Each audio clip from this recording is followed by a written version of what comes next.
And the pitch by Kaiser. Hit and run is on. It goes to left field, right to Bundy. And scampering back to first base will be Ryan Dara. Finn Leach is the one who delivered an opposite field line drive, but it was right at the left fielder, Wyatt Bundy. F7, one dead here. Coming up to the plate, Hayden Miller, the third baseman, number 20. And a righty-on-righty matchup. Swing and a miss. Strike one. Of course, we saw Dara get on with that single just a few moments ago, and now we've got Hayden Miller to the plate, and I gotta shout him out because he used to play at the university I currently attend, MTSU in Murfreesboro, Tennessee. Here's the next pitch. Swing and a miss, and it's 0-2. Tell me the name of the college again? Yeah, Middle Tennessee State University. Middle Tennessee. Okay, very good. Yeah, he attended in 2025 and now goes to Bradley University, playing in the Missouri Valley Conference. There's a throw to first. Oh, it's close again, but he's safe. The right call, no doubt about that. But I'm impressed with Ryan Kaiser's pickoff move as a right-hander. Yes, he can absolutely zip it over to first base. Incredibly impressive. 0-2 the count to Hayden Miller, and he whiffs on that one. That's the third strikeout for Kaiser. What a great job by Ryan Kaiser so far, really showing just how dominant he can be if put in the right position. In his first time up, he had 3 strikeouts in 5 total innings. He's already got 3, and we're not even through the top of the second yet. Ty Denton coming to the plate, the catcher, wearing number 15. He's a right-handed hitter. And the first pitch to him is high, and it's ball 1. 2 outs and 1 man on here for the Bucs on an infield hit by Ryan Dara. We are live now on YouTube for all those listening in. Appreciate you and your patience. We've got the stream up. Go to first. That one was, the throw was on the home plate side of the bag, so was not close. Yes, wherever you are, whatever you're doing, thanks for tuning in. What a beautiful day for a ball game. 1-2 the pitch. And they throw behind him, and that's close. As Fernandez pegged one down there after the pitch. The throw was high. I think if it had been perfect, we might have had him picked off. Yeah, you're asking for a slim margin for error there, but yeah, it would have taken probably a perfect throw, but still very close. Good effort by Fernandez. Ball 2, no strikes. Here's the pitch. It's fouled away. It's 2-1. Remember, Denton came in last night for the Bucs late in the top half of the 10th inning and helped contribute to another run scored for the Bucs there that helped them to their 9-8 win. Ball 2, strike 1. We could talk about that game for a long time. Runner goes, and here's a high fly ball, shallow left. Looks like Bundy wants it. It's up there a mile. Oh, he had to take a few late steps as it faded away from him, but that'll be F7, and the Bucs go down here with no runs, 1 hit, no errors, 1 man left. We'll go to the Oilers second. There's no score on KSLD. It's a KSRM special report. Firefighters are responding to a wildfire near the intersection of Swanson River Road and Jacobson Avenue East in Sterling. The Alaska Division of Forestry says the fire is located about 10 miles east of Soldotna and was initially estimated at between 5 and 10 acres. Sam Harrell from the Division of Forestry. We have a helicopter doing bucket work. Firefighters and engines are on the ground. Air attack is overhead, coordinating 2 single-engine water-scooping aircraft, and a retardant tanker is on its way. The blaze is burning in grass, brush, and black spruce, with vehicles and power lines reported to be threatened. Officials say no evacuations are needed at this time, but the response is expected to remain significant. Motorists are being asked to yield to emergency vehicles as crews continue working to contain the fire. For the latest updates, listen here or go to radiotv.com. For KSR News, I'm Peyton Hernandez. Fishing. Let's go see Alaska. Whatever your adventure is, Three Bears Alaska is here to help your adventure. They're a one-stop shop with easy to get in and out fuel pumps. Great for RVs, boats, campers, recreational trailers, work trailers, pretty much anything. And with locations in Cooper Landing, Sterling, Kenai, and the Milkshake, you're on your way. Prepare country for your fishing and camping. Liquor store, ice and fishing licenses as well. For your next adventure, stop by Three Bears, Alaska.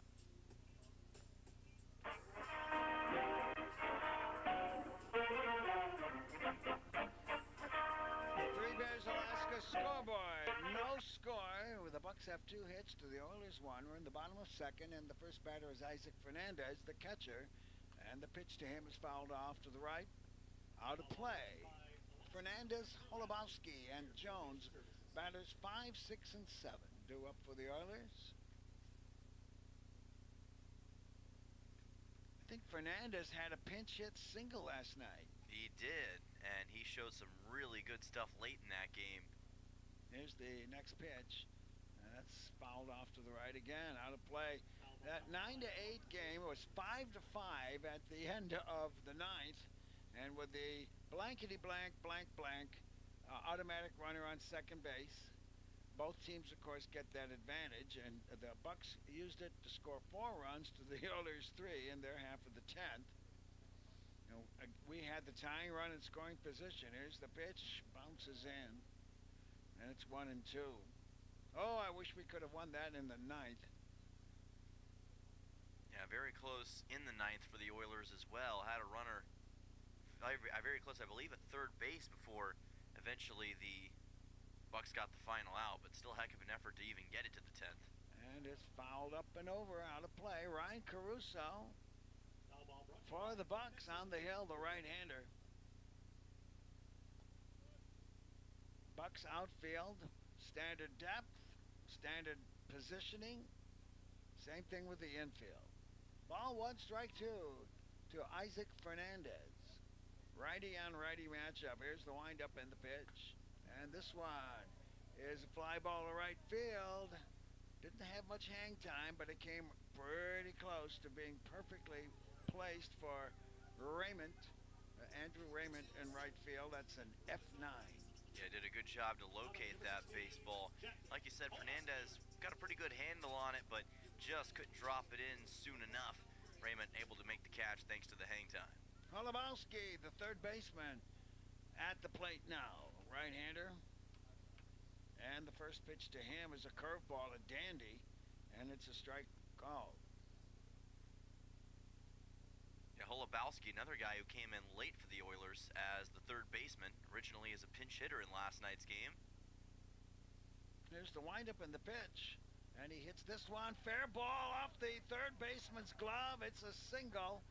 And I want to give credit to Miller there at third base for the Bucs. He probably saved a double by knocking. It was high. It was a big jackrabbit bounce, and he knocked it into foul territory, but the Oilers have their second hit.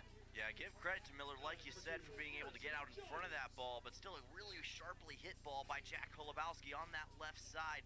Miller unable to hold on, and Holubowski making his way to first with that single. Second hit for the Oilers. And now this is Garrison Jones at the plate, a left-handed hitter. And the stretch and the pitch. And there's a drive. Base hit into right field. Back-to-back singles here for the Oilers. And that's the kind of stuff we need to see from the bottom of the order. That's exactly right. That consistent hitting, it pays such huge dividends. And when the Oilers are able to do that, they're at their best. And of course, Garrison Jones played extensively last night for Peninsula, able to have big contributions and gets a hit here. All right. Brady Brown, the right fielder, coming to the plate. There's one out. I don't think they'll ask him to bunt. We'll find out, though. And here's the stretch and the pitch. Outside for ball 1. On second base, Jack Holubowski. And at first, Garrison Jones. Brown playing right field, wearing number 6. It's a right-handed hitter. In the 8th spot for the Oilers now with 3 hits. Here's the pitch to Jones. That's low and inside, and it's ball 2. Remember, Brown played a little bit in the first series for the Oilers. Wasn't an everyday starter, but still contributed in a couple of those games. Now trying to make a difference here. Another South Dakota State player for Peninsula. Here's the stretch. Long look at second base, a double look at second. Here's the pitch. And it's a fly ball center field. It's going to be measured pretty easily by Garcia. And standard depth, and nobody budges an inch. As that was hit well and right at Garcia. Yeah, hit him, or rode it pretty well deep to center field, but like you said, Garcia didn't have to make much of an adjustment to get after that baseball, able to bring it in. But here comes Wyatt Bundy for the first time as a starter for the Oilers up to bat. When did he get into town? Well, he's been here since the start, but now he's getting his chance at the plate. And there's a drive to the right side, base hit!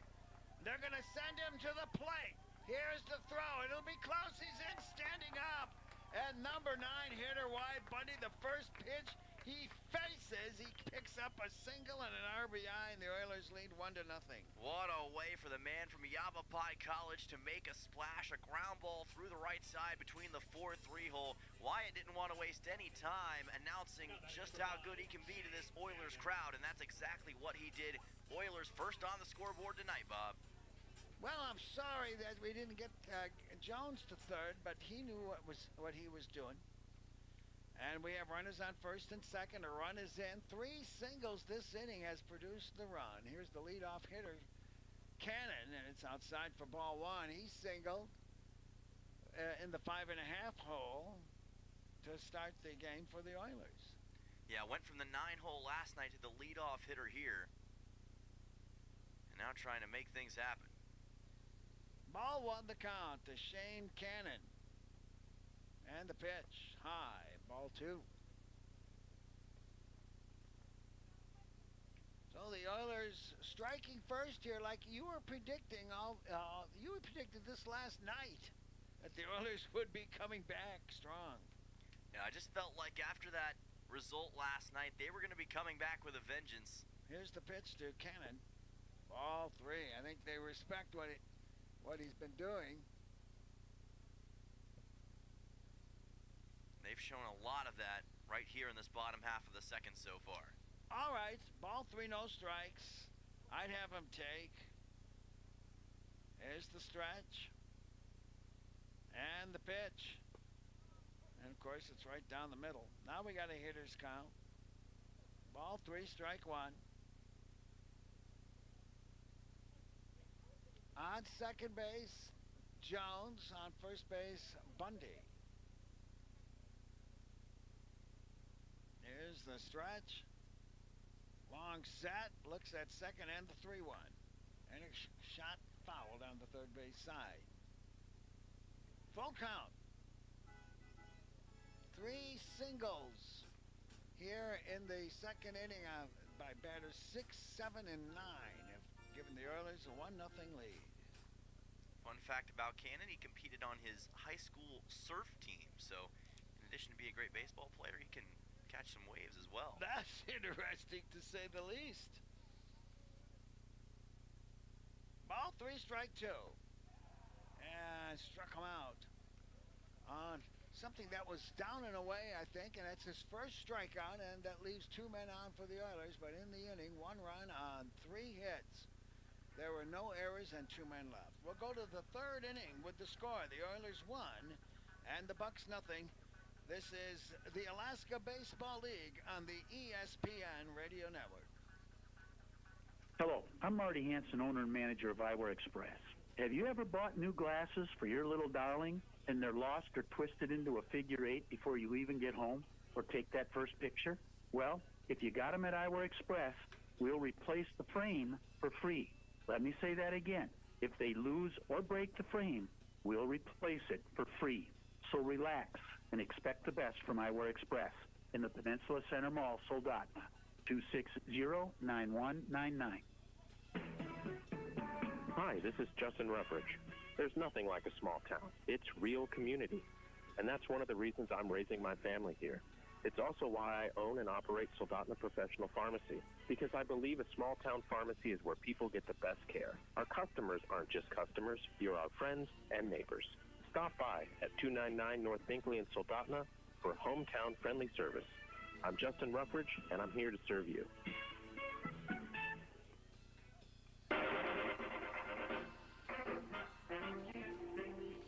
Well, it's 53 degrees at game time with the wind southwest 15 to 20. And the Bucs will bring up batters 9, 1, and 2 here in the top of the third inning.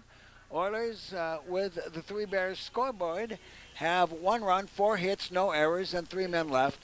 And the Bucs, no runs, 2 hits, no errors, and 2 men left. For your insurance needs, whether it's auto, home, or life insurance, investing opportunities as well. Christy Babcock, State Farm agent, is there to help you at 283-7116 in Kenai and 262-4440 in Soldana. The first pitch to A.J. Garcia, the center fielder. He takes a strike. Looked like either a changeup or a curve. Ryan Kaiser's been playing some great baseball so far. Very efficient, already 3 Ks on the mound. Here's the next pitch. Feeds him on the fist. And, the way that bounced, I would have laughed at that one. It looked like it might want to hop from the foul area grass and then into the fair territory, but it did not. The umpire's talking to Kaiser. I wonder if he's warning him about quick pitching. It's possible. Could be. And also, Garcia a little bit shaken up after that. He's kind of trying to work out that right leg and right foot. Not sure if he took a stinger, if the ball bounced off him, or what took place there. That's a good guess, bouncing off his foot. Yeah. That's why it looked funny. But I can't imagine what the umpire wants to talk to Kaiser about.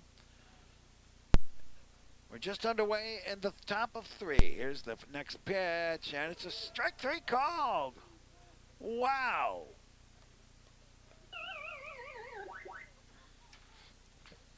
What a job on A.J. Garcia by Ryan Kaiser.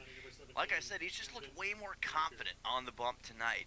And this Bucs order, which has already struggled offensively throughout this season, this is not what they want to see. A pitcher who's in his comfort zone and wheeling and dealing right now. That brings up the leadoff hitter, Camden Lanfear, and he takes ball 1.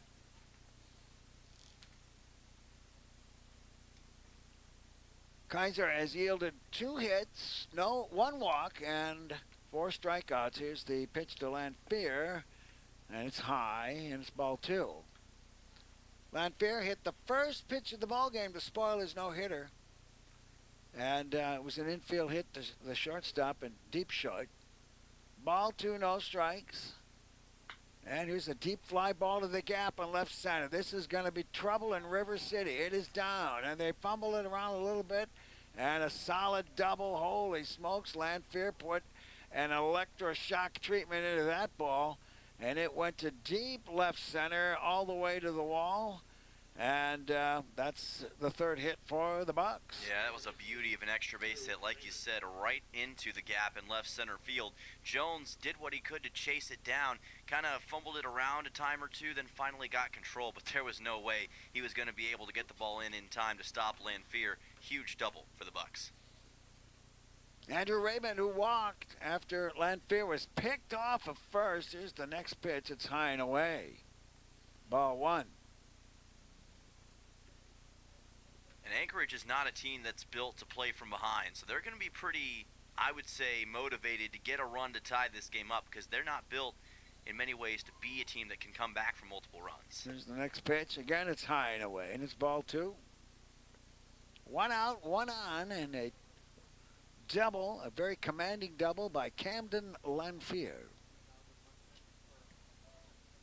And now Kaiser is behind in the count, 2-0. Here's the pitch. And it's fouled off the post of the backstop. And it's 2-1. Oilers have Holubowski, Cannon, Lopez, and Hassencleaver. The infield third to first. Bundy, Jones, and Brown left to right in the outfield. Battery of Kaiser and Fernandez. And the batter is Andrew Raymond. And the pitch to him. Swing and a miss. And it's 2-2. When you look at the Bucs' run totals before yesterday's game, they had scored 3, 4, and 3 runs in the last 3 games. So they haven't had the most explosive offense, and that's why I say you just don't want to play from behind if you're the Bucs right here. Here's the 2-2 pitch. And there's a line drive base hit into right field. They're going to wave him home. The throw will not be made. And we are tied here with a double and a single. Andrew Raymond hit that line drive with all the authority of no doubt about it. And it's 1-1.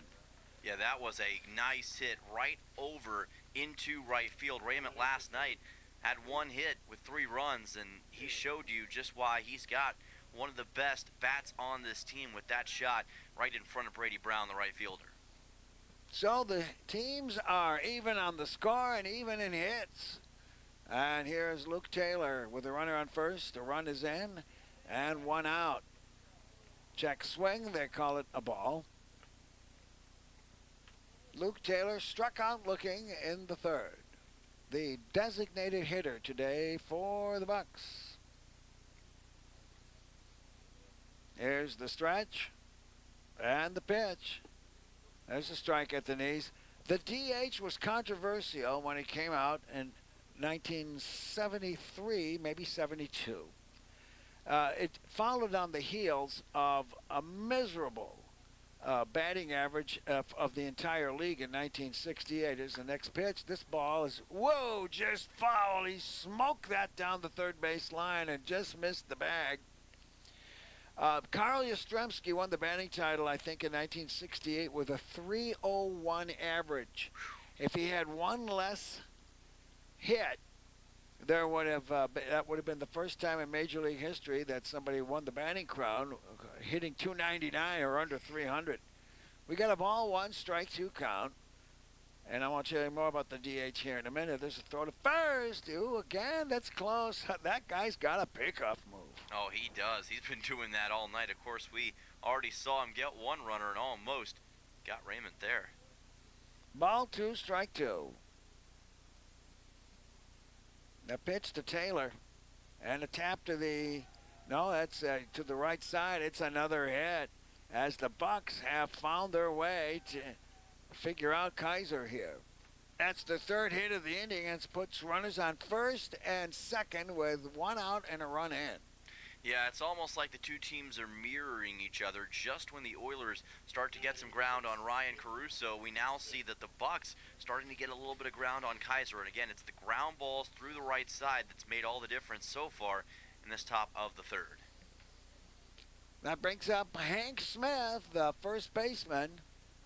And the pitch to him is fouled up to the left, out of play. Smith struck out the last time up. Going back to the DH business, though, people were immediately critical of it. I was all in favor of it at the time because baseball did look like it was getting kind of into a boring rut. I don't anymore. Here's the strike 1 pitch, and this one is a fly ball to right field. It's trouble. And into foul territory, making the catch. They will tag up right up on the wall. What a catch by Brown. I'm pretty sure it was foul territory. And both runners tag to get to second and third. That was a close call. Oh my goodness, was it ever. But what a great job by Brady Brown of going after that baseball. And like you said, it went into foul territory right in front of the Oilers bullpen. Brown showing off his immense speed and wheels, tracking that baseball down. Runners do advance to second and third here, though, so Kaiser and the defense have to finish the job. Ryan Darrow, the hitter, and he singled the last time up. And here's the pitch to him, and it's a strike at the knees. So the National League bravely for, 50 years resisted the DH. And as I got older, I started thinking, well, DH, no, forget it. Here's the pitch. Off speed, swing and a miss. Everyone said, well, you can extend the career of some really good hitters. Well, yes, that's an advantage. However, it made the managing almost it took 50% out of the interest in the manager's moves. Here's the pitch. It's a tap. It is going to roll foul. Very close to being a threat to roll fair as it stayed in the dirt part on the foul side of the stripe. Close call there. It's 0-2. Yeah, that was very close. Like you said, it was just kind of dribbling along that third base line, and thankfully kind of just went out at the last second. keeps this at an 0-2 and could have been big trouble if it had stayed fair. 0-2 the count. The Oilers need to put a cap on this. Here's the pitch. Heat. It's outside. 2 runs in scoring position for the Bucs and a dangerous hitter in Ryan Darrow right now.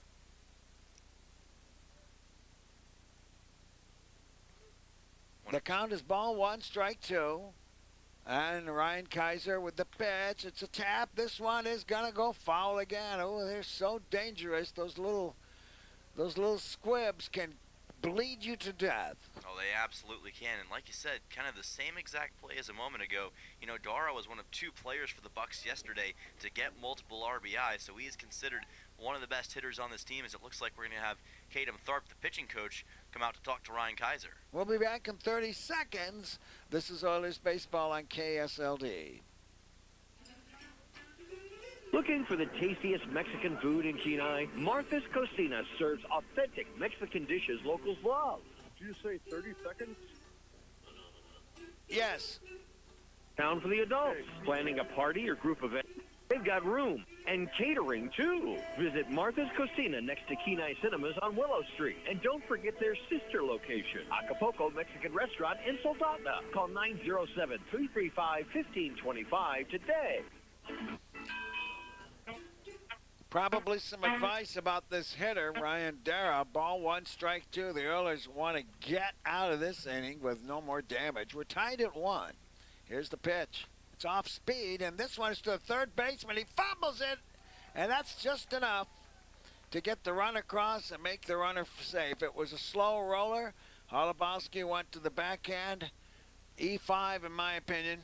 Yeah, I'm going to call that an E5 as well. Like you said, did just enough to be able to get Darrow over to first, and I think if Holubowski had been able to clean that or field that cleanly, would have probably been an easy out for the Oilers. He knew he had to make the throw in a hurry, and I think that helped him to fumble it. Here's the pitch to Leach, and it's fouled off to the left. Bucs now lead 2-1 on the strength of 3 hits and an Oiler error. And it's strike 1 to Finn Leach, second baseman, number 18, fly to left field very sharply his last time up. Ryan Kaiser now on the hook, wants to get out of this inning. The Bucs with a 2-1 lead. Here's the stretch and the pitch inside. To finish up the talk about designated hitter, the very fact that the National League has surrendered really bums me out, because I really appreciated the fact that when the World Series came, the American League managers had to understand what that meant. Here's a fly ball center field. It's going to be sinking, but caught by Jones in center field.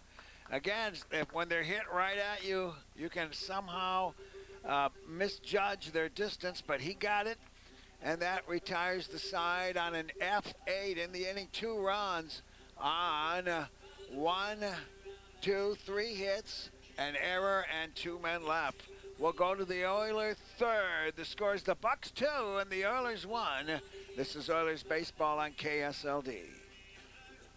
This is a KSRM special report. Firefighters are responding to a wildfire near the intersection of Swanson River Road and Jacobson Avenue East in Sterling. The Alaska Division of Forestry says the fire is located about 10 miles east of Soldotna and was initially estimated at between 5 and 10 acres. Sam Harrell from the Division of Forestry. We have a helicopter doing bucket work. Firefighters and engines are on the ground. Air attack is overhead, coordinating 2 single-engine water-scooping aircraft, and a retardant tanker is on its way. The blaze is burning in grass, brush, and black spruce, with vehicles and power lines reported to be threatened. Officials say no evacuations are needed at this time, but the response is expected to remain significant. Motorists are being asked to use emergency vehicles. Run 1 segment after this. The latest updates, listen here. Okay. KSRM.com. For KSRM News, I'm Peyton Hernandez. Looking for fun for the whole family that they will love? Head over to Jumpin' Junction on Cave Beach Road, the Peninsula's entertainment center for all ages. Play in the arcade, dive into the active VR game room, glow it up with blacklight mini golf, bounce on inflatable fun, and grab a snack at the snack bar. Birthdays, work parties, and so much more. You can book them now at Jumpin' Junction on Cave Beach Road. Jumpin' Junction, where there's fun for the whole family.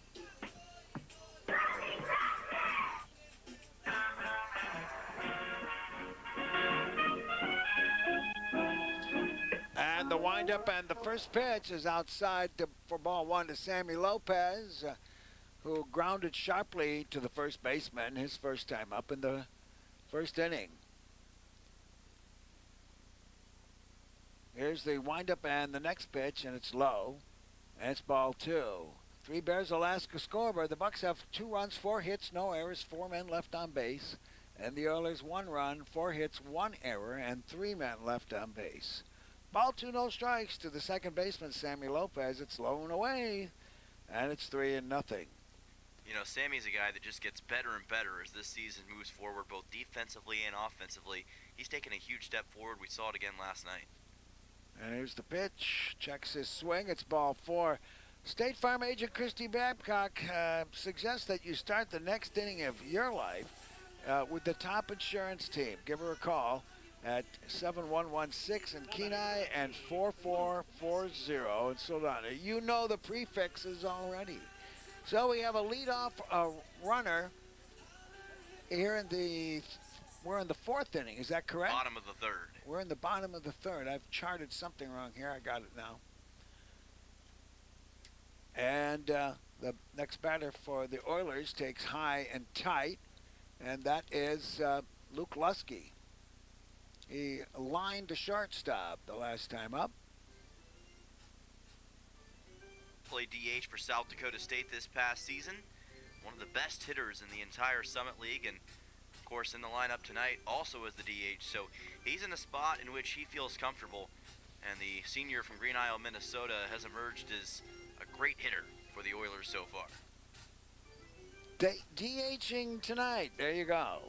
Yeah, just kind of bring it all full circle, I guess. Warren Spahn, one of the greatest pitchers of all time, and he was a good hitting pitcher. Here's the stretch and a throw to first. He's back in time. He said, give me a break. There's no reason why a pitcher shouldn't be able to hit. You just work a little extra. Shohei Ohtani would, I guess, agree with that. Yeah, I'm so glad to see that. Here's the pitch. Strike called on the inside corner. Good ball to take. It would have been a bad-handled grounder. But in a way, it's the rarity of that I guess makes it more special these days, right? It certainly is. Babe Ruth was the other one who could do both very well. And he gave up pitching. Ball 1, strike 1. Swing and a miss. He was behind it on a fastball. And it's 1-2. Ruth once walked the batter, chewed out the umpire, got thrown out of the game, and the guy who came in cold turkey pitched a perfect game. From that point on. Of course, he didn't get credit for it. Here's the next pitch. Line drive right to the second baseman. Look out. Oh, they throw it away. Now they got Lopez. There's some problem here. They're going to try. Lopez did not tag up. He got fooled. That is a line drive to the second baseman. Lopez was a dead duck, but then they threw to the first baseman, and he decided to take off for second, and they realized, you didn't tag up. And so the Bucs, with a base running error here by Sammy Lopez, get themselves a double play they should have had anyway. Yeah, that was a confusing situation right there. And like you said, Lusky out on the initial line out, and then Lopez just forgetting to tag up. Just a simple mistake, but it's costly. And I'm not sure who gets credit for that. It might be the first baseman on a double play. And here Lusky has hit 2 smart line drives to the infield, one to the left side, the other one to the right side. Hassan Cleaver, with nobody on and 2 outs now, has to do it alone. Here's the pitch to him. Low. And it's ball 2. He flied to center his first time up.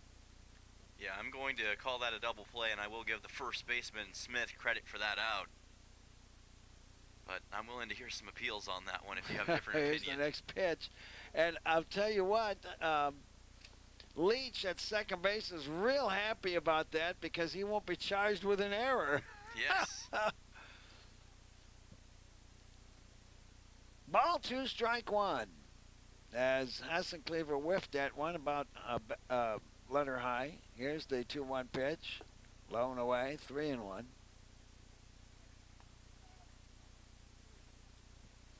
Bucs leading here 2-1 in the bottom of the third. Caruso with the pitch. High, and Hassan Cleaver draws a walk. That might be the first walk that Caruso's given up. He has struck out 1. No, it's, let's see. Yes, that's his first walk. And that is the 9th walk that Hassan Cleaver has forced this season. One of the best in the league at doing exactly what he just did, and it's such a huge asset to have a guy who can get on base almost every time, whether it's a walk or a hit. My bad. He walked Lopez to start the inning. Isaac Fernandez fly to right field. The catcher steps up. And the pitch. Strike on the outside corner. Good fastball.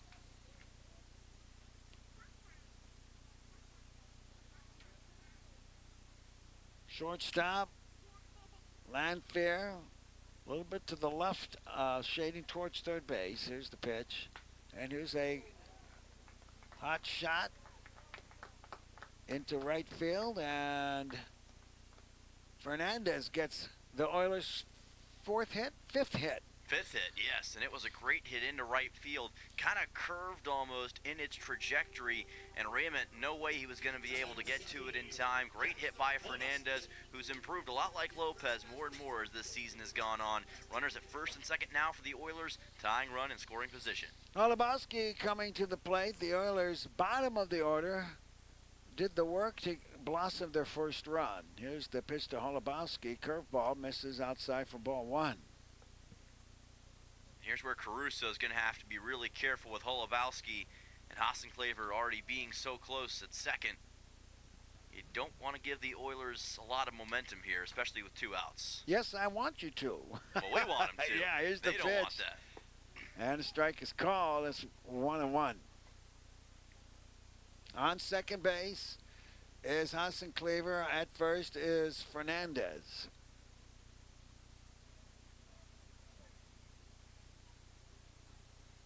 The stretch and the pitch. Swing and a miss. And it's 1-2.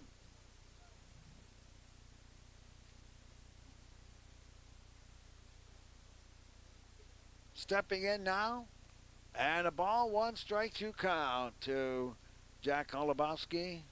Here's the long stretch and the pitch. Swing and a foul tip into the catcher's glove. That's a strikeout. And that will retire the side in the inning. No runs. 1 hit, 2 walks, and 2 men left. At the end of 3 complete, it's the Bucs 2 and the Oilers 1. This is Oilers baseball on ESPN.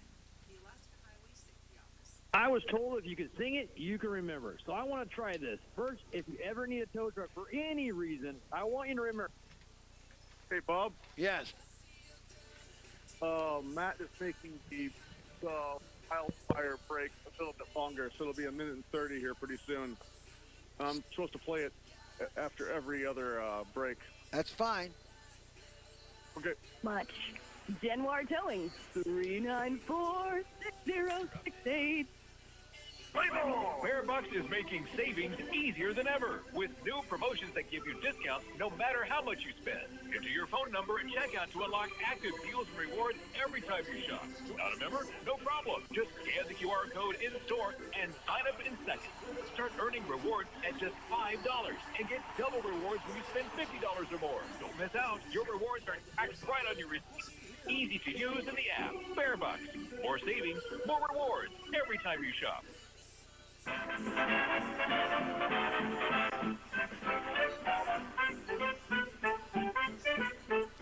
Three Bears Alaska scoreboard. The Bucs 2 runs, 5 hits, no errors, 4 men left. And the Oilers 1 run, 5 hits, 1 error, and 5 men left on base. The Bucs bring batters 7, 8, and 9. Miller, Denton, and Garcia. They're here in the bottom of 4. And Ryan Kaiser's going to have his work cut out for him to be able to keep the Bucs behind, or pretty close to the Oilers in this situation, especially as we get closer to that middle part of the game. Remember, in Kaiser's last appearance, he made it 5 innings, so getting closer to that proverbial wall. Well, he's not had a clean inning yet. Hayden Miller coming to the plate, playing third base. Bats from the right-hand side. Here's the pitch. Swing and a miss, way behind it. And it's strike 1. Sunshine awash, as we expect it to be this way all week. And the windup and the pitch. There's a ground ball fouled on the third base side. I think it's going to go into the 70s. I believe Wednesday and Thursday. That's tomorrow and on Thursday. Yeah, that's the rumor I've heard too, which is going to be tremendous weather for these guys. 0-2 the count. Here's the pitch. And a pop-up. Wanting it, I believe, is Lopez. He wanders for it and takes it in the shallow grass in right center. And there's one out, a P4. Now, I know that's an easy catch to make, but with the sunlight being what it is right now and just how high that ball flew in the air, it could have been very easy to mislocate that thing. So good job by Sammy making the play. Well, the sun's behind him. Right. Not going to clash as much for him as it would maybe some other folks. Here's the next pitch. This one's a sky shot. And going to go into foul territory. And who wants it? That was catchable, and it was right along the fence. But everybody was putting on the brakes in a hurry, respecting what happens when you run into a fence. That's too bad. But that's what makes, if they make the catch, a remarkable defensive play. Yeah, running into a fence is never a good thing, so you always have to gauge whether or not you can actually make that catch, and I think they just split second didn't think that they were going to be able to. Ty Denton flew out to left. Here's the next pitch. And now Bundy shays himself a little bit closer to the foul line in left field.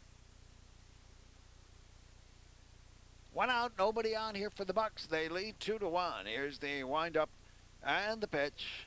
High. And it's 2-1.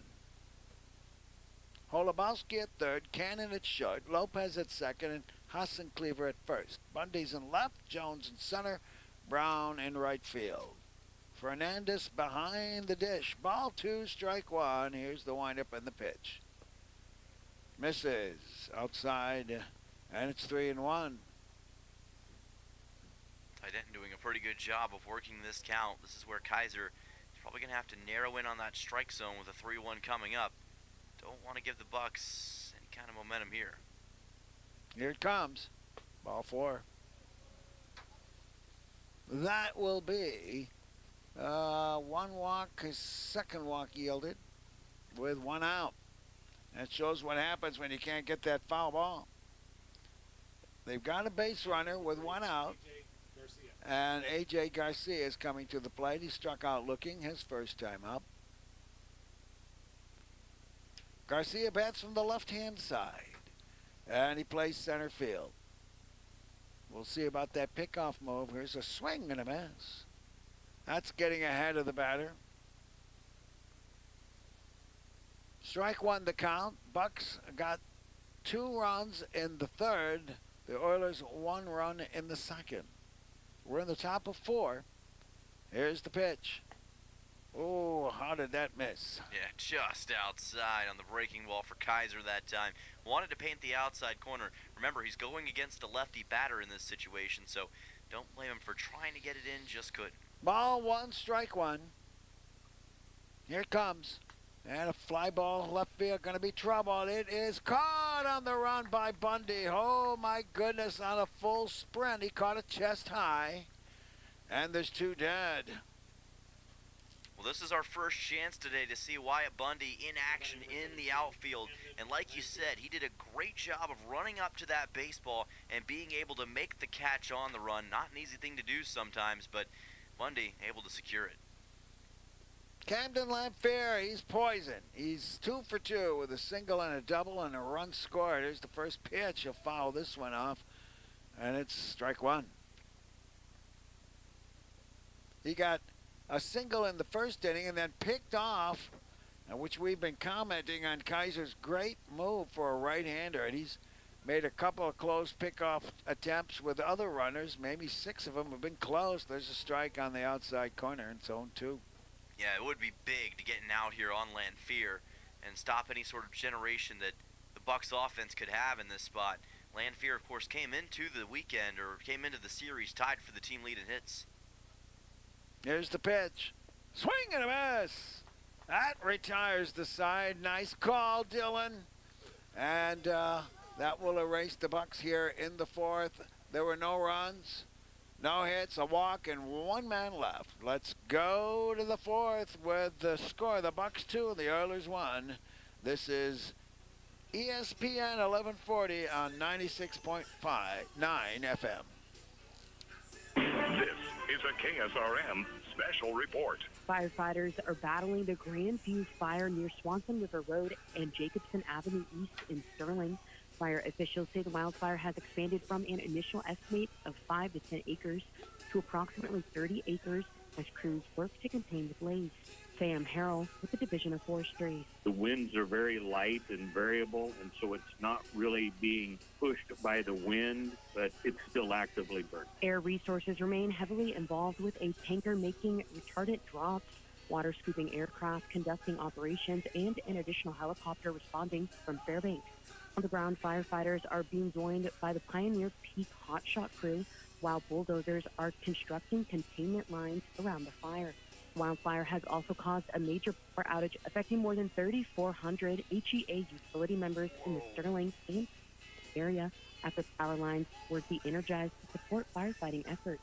Homer Electric has cut down the power to one of their interchange just because to make it safer for the firefighters to be working around underneath of those power lines. No evacuations have been ordered, and the cause of the fire remains under investigation. Authorities are asking drivers to yield to emergency as crews continue their response into the evening. For the latest updates, listen here or go to RadioKenai.com. For KSR News.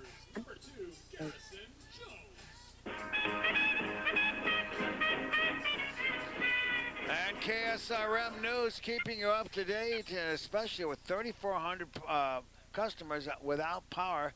Things are getting serious there with that fire in Sterling. And a butt and popped up. Oh, my goodness. Garrison Jones trying to butt himself on base, but he had a horizontal bat, and that's what happens if you don't angle it slightly. And it's strike 1. Well, he's one of the best bunters on the team, but like you said, he kind of just misjudged on that one. Almost had it popped up for an out. Here's the next pitch. And a bunt. Foul. KSRM made its reputation on the 1969 fire back here, Garrison, and the on-the-spot report was very useful for everybody in this town at that time, as the fire came very close to the city limits. 0-2 the count to Garrison Jones, the center fielder. Here's the pitch. It's a curve. It's high and away, and it's 1-2. Of course, we wish our best to all those affected by the fire and the firefighters and brave souls who were out there trying to contain that thing. Ball 1, strike 2. Here's the pitch. Look out. Struck him out. Foul him off. Garrison Jones goes down looking here in the 4th inning. Yeah, tried to get the bunt going, but like you said, already was behind on an 0-2 count, and then struck out looking by Caruso to end it out. So that is a quick out in this bottom of the 4th. Brady Brown, this right fielder, flied out to center field his first time up. We have a righty-on-righty matchup. Ryan Caruso with the windup and the pitch. Curveball that hit him at the bill of the helmet, I believe. Yes. He didn't make a move to get out of the way. He got a lot of confidence in his equipment. Well, we've seen these helmets take some punishment throughout these last couple series. We saw yesterday how Luke Lusky got absolutely drilled by a pitch in the helmet and was able to walk it off just fine. Helmet got knocked off. Now Brown gets one in the bill of the helmet. It was a curveball, so it didn't hurt him, but it looked pretty good when it knocked his helmet off. Here is Wyatt Bundy, and he'll show bunt, and that goes nowhere near the foul line. A one-out bunt. Bundy singled and scored. His RBI scored the Oilers' only run.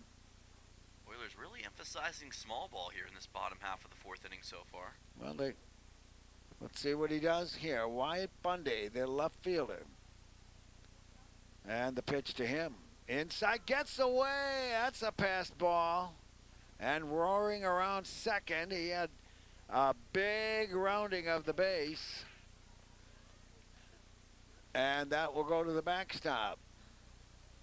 And we have a runner on second with just one out, and Wyatt Bundy now at the plate for the Oilers. Yeah, we know Brady Brown's got some significant speed as well. This could be a very solid situation for the Oilers. And remember, Bundy already has a hit. And he scored his man from second base, and that's low and inside, and it's 2-1.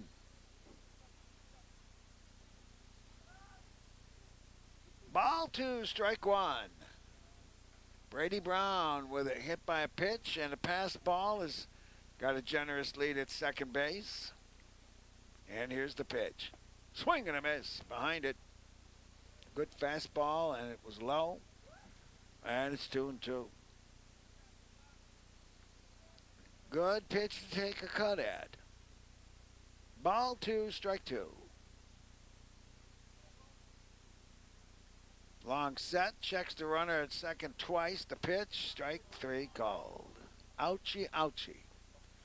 Really good pitch. Yeah, that was a pitch that I don't think anyone could have done much with. And understand Bundy laying back in that situation, but it was right in that middle part of the zone, but a bit low. So strike three called. Shane Cannon coming to the plate. He's got a single. He also struck out with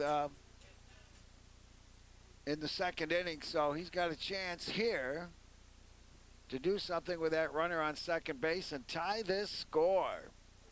We're in the bottom of four. The Bucs lead 2-1. Here's the first pitch to Cannon, and it misses outside for ball one. Both teams with 5 hits. Oilers with an error, and it was costly. Ball one. The shortstop, Shane Cannon, in the leadoff position for the Oilers. Here's the pitch. High. And it's ball two. Of course, we saw Cannon get a single earlier for the Oilers. Had a great start last night in his first game. I think if he can keep this up, he's going to emerge as a pretty consistent part of this Oilers lineup. Long stretch. Long pause. Here's the 2-0. That misses inside, ball three. They wouldn't mind putting him on base. Sammy Lopez is next. Wouldn't be ideal in this situation, but like you said, it wouldn't be the worst case scenario for Caruso. That could be a big opportunity, though, for Cannon. Ball three, no strikes. Here's the pitch. Strike called. And it's 3-1. So how aggressive does Cannon want to be here with a 3-1 count? We'll see if he gets an opportunity. It depends on what kind of pitch Caruso tries to go for. Ball three, strike one. Here's the stretch and the pitch. Low, he walked him. Well, that puts the lead run on base, but Sammy Lopez is going to have to come up with some key clutch hits here to get these runners in. Let's see now, how many walks has that been yielded by Caruso? That's his third walk. Caruso has grounded to first and walked and doubled up on a base running error. And he's now at the plate. Here's the first pitch to the left-hander. He'll foul this one off right to the backstop, and it's strike one. Yeah, Lopez already has gotten on base tonight, certainly has the capability to deliver a hit, usually a ground ball through the right side. That's what the Oilers are going to be hoping for in this situation to maybe spring Brady Brown home. They're not holding the runner on first, and a big lead. Here's the pitch. Strike on the outside corner. And it's a 0-2.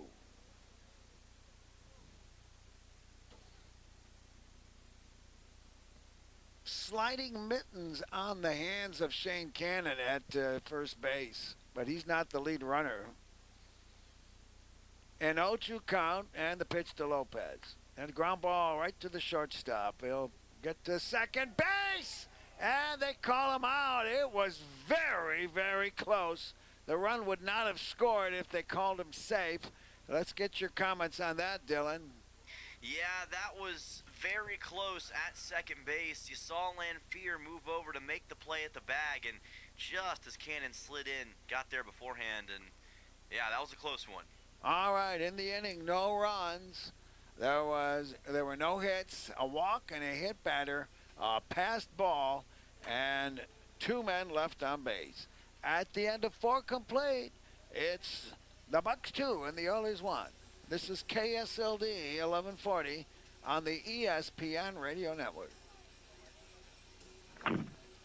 Everyone knows the struggle. The DMV keeps bankers' hours while they're stuck at work. That's where AK Express rolls in to save the day. They handle the services people need, and that's why they want you. Open until 6 p.m. Monday through Friday and Saturdays 11 to 3. AK Express makes busy schedules easier. Conveniently located at the corner of K Beach and West Poppy Lane. Next to Everybody Rides Again. AK Express, where convenience is king. Cuts, fractures, sprains, burns, fishhooks, and workplace accidents. Odyssey Urgent Care treats the injuries that can't wait. Need stitches? They perform laceration repairs right here. Got a fishhook where it doesn't belong? Well, they can help with that too. With on-site x-ray services, splinting, braces, and expert injury care, you can get diagnosed and treated in one convenient visit. Conveniently located in Kenai in the Odyssey Family Practice Building. Open Monday through Saturday, 8 a.m. to 6 p.m. Walk in or call 907-283-8400. Odyssey Urgent Care.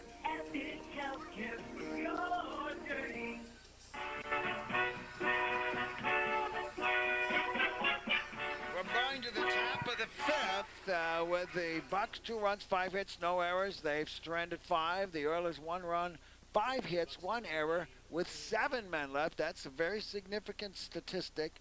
And here with innings 5 through 8 is Dylan Simmons, the talk of Tennessee. That's a good one. I might have to keep that nickname. Ryan Kaiser still on the bump, fires in a pitch. It's going to be popped up and fouled by Andrew Raymond, and that will bring the count to 0-1. Maybe the talker from Tennessee. The talker from Tennessee? Yeah.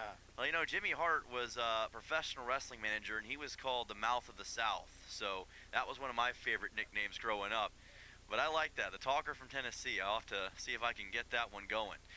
Speaking of getting things going, Andrew Raymond trying to do it again. 0-1 pitch from Kaiser is going to be low, and the count evens at 1-1. Raymond so far in the game has reached twice, once on a walk and once on a single, back in the first and third innings respectively. So he's been pretty darn solid for the Bucs so far today. 1-1 pitch is just outside for ball number 2. Raymond, a guy who has already made a big impact with Anchorage this year, sophomore out of Santa Clara University. Spokane, Washington is where he hails from. Facing a 2-1. This pitch is going to be low from Kaiser, count at 3-1. Kaiser went 5 innings against the Pilots back in game number 3 of that series. Was credited, unfortunately, with the loss in that 10-1 game. 3-1 on the way. Here's a fly ball fouled, and that'll bring the count full at 3-2. Raymond, while at Santa Clara, had a season-high 3 hits versus Pacific and 3 runs versus St. Mary's. 2-sport all-league player in high school in both baseball and basketball. Payoff pitch, and that is a ground ball foul to the right side. He was also named Mr. 3A for Washington baseball, and even projected by some to be a top 10 MLB draft pick at one point in time if he played his cards right. So Raymond, impressive talent and a great pedigree. Payoff pitch on the way. And just caught a piece of that. Fouled back. Count goes to 3-2. Kaiser has been able to shut out the Bucs in every inning except the top of the third so far, in which they scored 2 runs. Both teams with 5 hits, 1 error for the Oilers, none for Anchorage thus far. 3-2. Breaking ball is just outside for ball number 4. So Andrew Raymond gets a leadoff walk for the Bucs here in the top half of the 5th inning. And it's been those walks that have really cost the Oilers in some respects throughout this series. Now batting number 7, Luke Taylor. That will be the 3rd walk issued by Kaiser in the contest, and that brings Luke Taylor to the plate. Taylor so far has struck out and reached on a single in the 1st and 3rd innings. Righty batter with Raymond at first. Here's a sidewinding pitch that's going to bounce off of it. Looked like Taylor, and that hit by pitch will allow Taylor to get to first base. He's a little shaken up, it looks like, after the fact, as he kind of crouches down trying to work away some of the pain. Not sure exactly where he got hit. Left side of the body for sure, and hopefully he's going to be okay after that. Raymond will be at second with Taylor at first, as long as he's able to get through this little bout of pain he's got here. Now the umpires are having a conversation about what just happened, and I wonder if they're going to argue that it didn't hit Taylor. Maybe it hit the handle of the bat instead and wasn't exactly a hit by pitch. And if that is the case, then that would mean that we would have to reset, and that would be a foul ball. So we'll see. And it looks like they are going to rule that that is a hit by pitch, so there will be no overturning of that.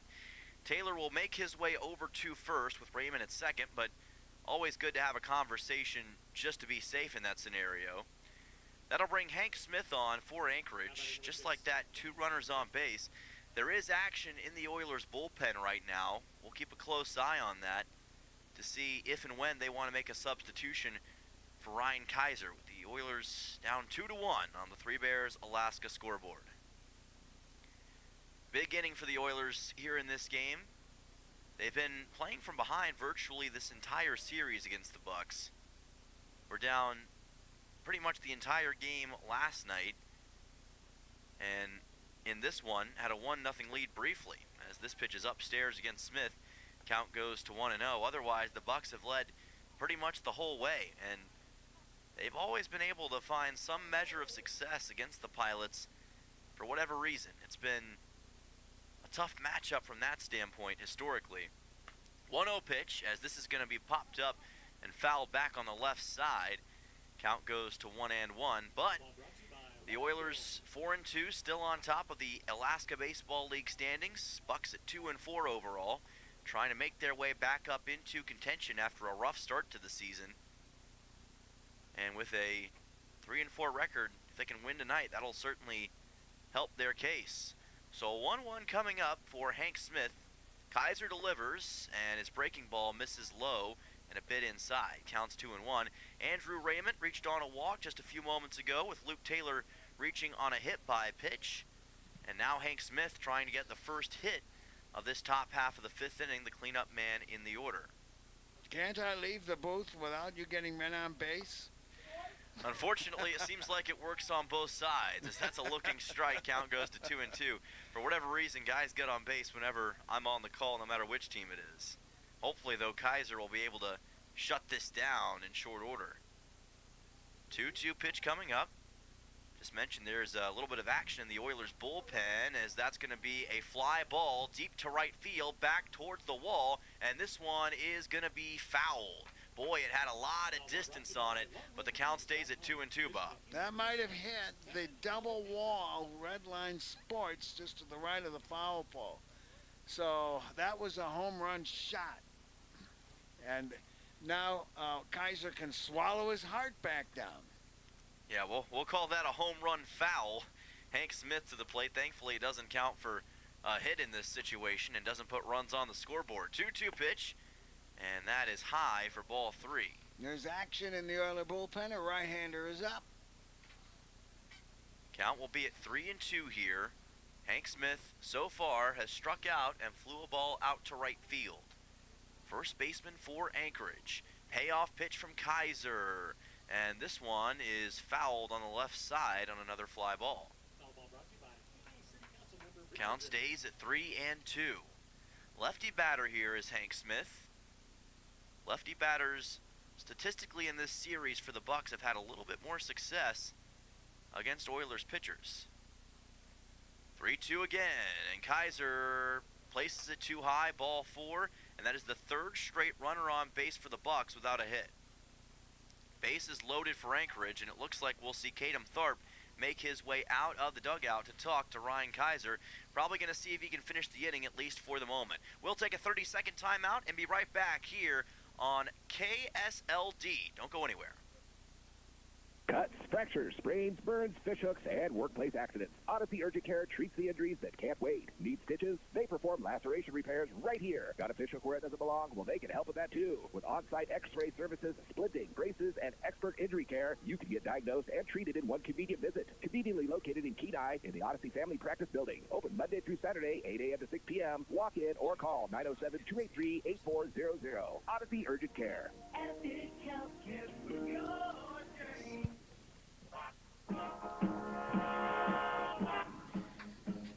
Welcome back to Coral Seymour Memorial Ballpark. Dylan Simmons along with Bob Bird here in Kenai. And your score 2-1 on the Three Bears Alaska scoreboard. A quick conversation with Ryan Kaiser from pitching coach Caden Tharp. We'll keep a close eye, though, on the bullpen for the Oilers in this situation. Bases are loaded for Anchorage with Ryan Dara, the number 5 man in the order, next up to bat.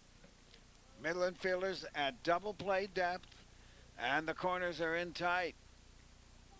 Yeah, they're going to be hoping for some sort of double play in this situation probably, as that's a swing and a miss for Dara. That was a 5-run homer swing. That certainly was. He was swinging for everything in that situation. Dara has gotten a single once and also reached on an E5 back in the third. Here's a chopper to the left side. That's a fair ball. One out at third base. Throw to first is in time for the double play. A run does come across for the Bucs, but still a great defensive play by Jack Holubowski and Brooks Hossenclaver. What's your opinion? Should he have come home? He made the decision. He did make the decision, and I think in that situation, you got to go with your gut. And in a split-second scenario, you take the easy out. And with the bases loaded, I think I can understand that. So Ryan Dara is going to be credited with the RBI. That brings the next man up to the plate. Here is a shot into left center field for a base hit. Coming around is Luke Taylor. He'll score, and the Bucs add another run to the board with an RBI single from Finn Leach. So just like that, Anchorage on top with a 4-1 advantage here in this top half of the 5th inning, and it's been Dara and Leach who have contributed in a big way.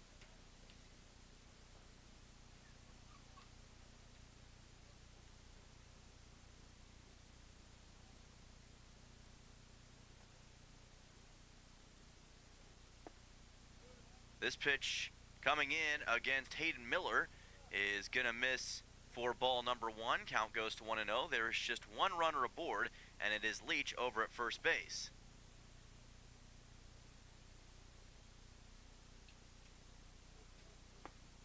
And this will be a swing and a miss. Count goes to 1-1. Hayden Miller so far in the contest has struck out and popped the ball up to second base.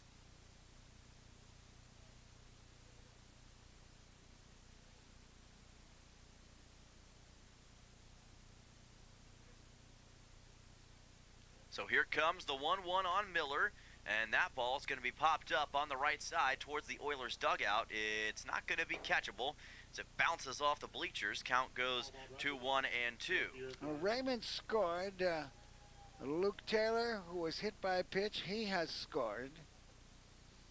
And Hank Smith has scored. 3 runs are in. 4-1 lead and 2 runs in this top half of the 5th inning for Anchorage. Hayden Miller now facing a 1-2 count right here. 1-2 with 2 away. Leach is over at first base. Pitch delivered just a little bit to the outside. Count evens at 2-2. Hayden Miller now plays for Bradley. Redshirt junior, 5'11", 205 pounds. Had a .221 average this past year with 44 hits, 9 home runs, 32 runs batted in, and led the Missouri Valley in stolen bases and hit by pitches. 2-2 coming up. And that is going to just miss inside. Count goes to 3-2. Just missed his chin.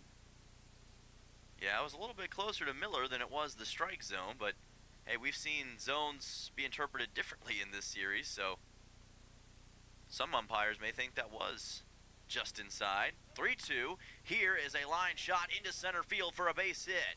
Leach comes around second, digging for third. He'll make it there easily, and that's going to be another single for the Bucs as Hayden Miller gets the hit. So Leach goes all the way from first to third on that shot. Runners at the corners here for Anchorage. And here comes Coach McCann. That's going to be it for Ryan Kaiser, and we'll see who comes in. Yeah, I think he wanted to see if Kaiser could make it through the top of the fifth, but he's just out of gas, it looks like, here in this frame. So new pitcher coming up for the Oilers. We'll find out who in just a moment right here on KSLD with ESPN Radio.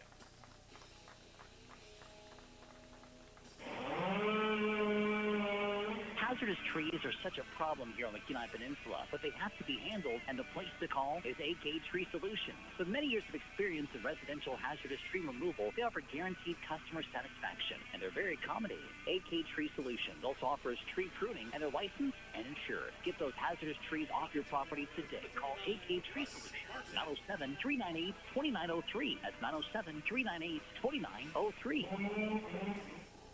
Ready to spice up your day? Playa Azul Mexican Restaurant in Kenai is serving a bold, authentic Mexican food made with love and packed with flavor. New to town or just passing through, this is your must-stop spot for amazing variety, unbeatable prices, and all your favorites. Enjoy the free salsa bar and kick back with cold beer or a glass of wine. Located just past the last traffic light in Kenai, headed north. Playa Azul is where the fiesta never ends. Come hungry, leave happy. Playa Azul Mexican Restaurant.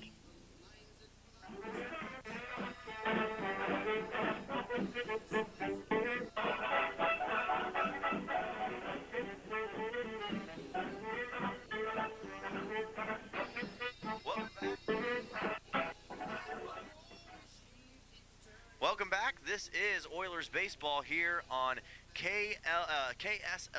Dylan Simmons alongside Bob Bird, and there is a new pitcher on the mound here for the Oilers as Ryan Kaiser's day has come to an end. That is going to be number 38, it appears, or 39 actually, Russ Martin, who is going to take the bump for Peninsula. So Martin getting the opportunity here, and let's take a quick look, if we can, at Ryan Kaiser's finishing line tonight. Ended up going for 5 hits with 4 strikeouts and 3 walks total in his time on the bump, but gave up a few runs there in the top half of the 5th inning. 4-1 game, 7 hits for the Bucs, 5 for the Oilers, 1 error for Peninsula, none for the Bucs. Tyler Denton is at the plate with runners at the corners for Anchorage, and Russ Martin trying to calm things down here, as that pitch is going to be tight and high. Count goes to 1-0. Ty Denton, so far in this contest, has flown a ball out to left field and also reached on a walk back in the 4th inning. Martin fires in this pitch. It's going to be a little bit low again. Count goes to 2-0. Of course, Russ Martin has appeared once in this series. Didn't have a very long appearance, but he is very solid in spurts. Count goes to 2-0 on Denton. And that's going to be called for strike 1. Nice fastball for a looking strike. Oilers trying to keep this at a 4-1 game, but right now Anchorage with all the momentum. And 2 runs scored in this top half of the 5th inning thus far.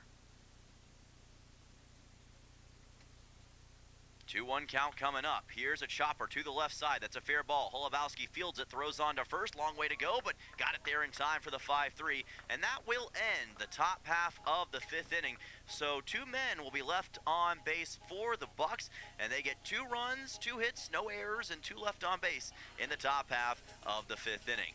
We'll be back for the bottom of the 5th in just a moment right here on KSLD. Don't go anywhere. The World Cup's coming and everybody's talking defense. Here's a strategy that works long after the final whistle. If your family is complete, a no-needle, no-scalpel vasectomy is a safe, effective move. If you're done building your team, it may be time to strengthen your defense. Dr. Alvarez can perform... Bucs scored a run in that inning, didn't they? Time. Don't leave your future up to a lucky bounce. Call Peninsula Surgery and Aesthetics 907-235-1010 and schedule your no-needle, no-scalpel vasectomy. Score some peace of mind and enjoy the game. The warehouse is open at Sweeney's Clothing in Sildana. Come discover amazing deals with jeans from 3 to 70% off on jeans, footwear, jackets, and a wide variety of summer essentials. Plus, they've got lots of new merchandise you didn't see last year. Whether you're heading to work, hitting the trails, or getting the family ready for summer, now's the time to stock up and save. Don't miss the warehouse sale at Sweeney's Clothing in Sildana. Workwear and outerwear headquarters for the whole family.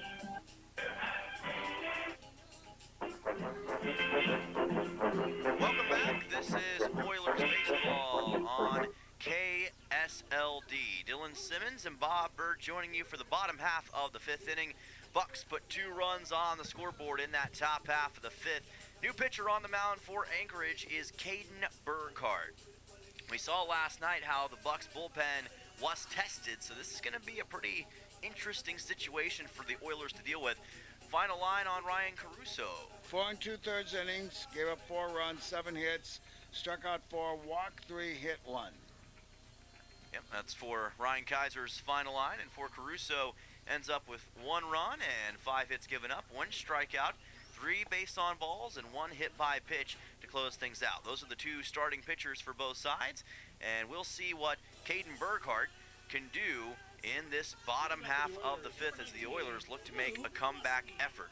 Luke Lusky comes to the plate for Peninsula, senior out of South Dakota State and Green Isle, Minnesota. So far in the game, Lusky has lined out twice, once to short and once to second, working as the designated hitter 0 for 2. Oilers offense trying to catch fire late as they did yesterday. They really are a team that seems to get better as the game progresses. Start out a little bit slow sometimes, but then find that form that they need late. But they face some really good starting pitching, as that pitch from Burkhardt is high. Count goes to 1-0. But they seem to have pretty good success against opposing bullpens. Musel, Graw, and Nellis. Big bats not in the lineup for the Oilers today. Count goes to 2-0. Yeah, those guys not in the lineup for Peninsula in this contest. Lusky's been a pretty solid batter for the most part, and he's trying to add to his hit total right here. 2-0 as this is flied out towards right and fouled. Count goes to 2-1. I think he broke a bat. He did. Well, remember, this is a wood bat league, so sometimes you're going to get these sort of situations, and he's going to need a fresh one, and he gets it from the Oilers dugout. The bomb bats I think are part of history. They did not have the same kind of sound that a normal wood bat had, and they seldom broke. And I don't know what a baseball bat costs these days. It's got to be less than a hockey stick. Those things are going $300 and $400, I think. And I think a lot of the kids, when they were using bomb bats, would pay for their own bats to be shipped up here with them. Yeah, hockey equipment especially is not cheap these days. Oh, it never has been. Here's a fastball for a looking strike, and that's, yeah, I've known a few hockey players in my time, and I cringe whenever I hear how much they have to pay for equipment. I'm like, oh my goodness. Can't even imagine it. Count goes to 2-2 here on Lusky. Burkhardt fires in a high breaking ball for ball number 3.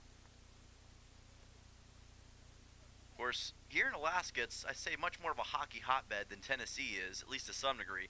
Do love it up in Nashville, but up here I know hockey is a very celebrated sport. Payoff pitch with no outs, and that's outside, ball 4. So Lusky doing a pretty good job to work a leadoff walk on the new pitcher, Caden Burkhart. One aboard for the Oilers. So Brooks Hossenclaver will come to the plate. Brooks Hossenclaver. 6'2", 225 pounds, out of Connor State and Central Arkansas. Last season had 359 average, 64 RBIs, 86 runs in 60 games. Today, Brooks has reached on a walk and flown a ball out to center in his 2 plate appearances. This pitch by Burkhart is high and outside for ball 1. Those are monster statistics. They use metal bats in college. Apparently it's cheaper for them. I don't know if their averages now are much different than they were before they came out with the BB Core bats, as we discussed yesterday. Count goes to 2-0 here. Yeah, there's, I think, a little bit of separation between the two, although it's not as dramatic as some might think. Count goes to 2-0 here for Hossenclaver.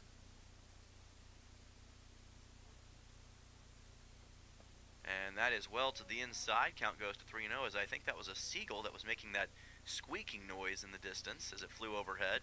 I want to see if Hossenclaver leads the league in walks. He does. He does. He's got close to, if not at, double digits now after all that he's done so far. 3-0 pitch, and he's going to add another one. That's ball 4. 2 straight walks from Caden Burkhart. Very similar setup to what we saw a moment ago in the top of the 5th. And I think the Bucs are going to have a quick conversation about what they need to do here. There will be at least a mound visit for Burkhart as they try to sort this situation out. We're going to step aside for a quick 30 seconds and be right back on KSLD. Don't go anywhere. Cuts, fractures, sprains, burns, fishhooks, and workplace accidents. Odyssey Urgent Care treats the injuries that can't wait. Need stitches? They perform laceration repairs right here. Got a fishhook where it doesn't belong? Well, they can help with that too. With on-site x-ray services, splinting, braces, and expert injury care, you can get diagnosed and treated in one convenient visit. Conveniently located in Kenai in the Odyssey Family Practice Building. Open Monday through Saturday, 8 a.m. to 6 p.m. Walk in or call 907-283-8400. Odyssey Urgent Care.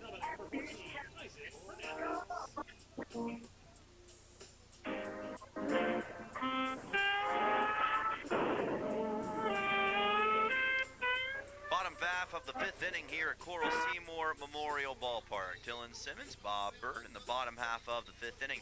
On the Three Bears Alaska scoreboard, it is 4-1 with the Bucs on top as the home plate umpire is talking to Dave Dawson and Isaac Fernandez right now. He took out his score pad, so do you see any changes here?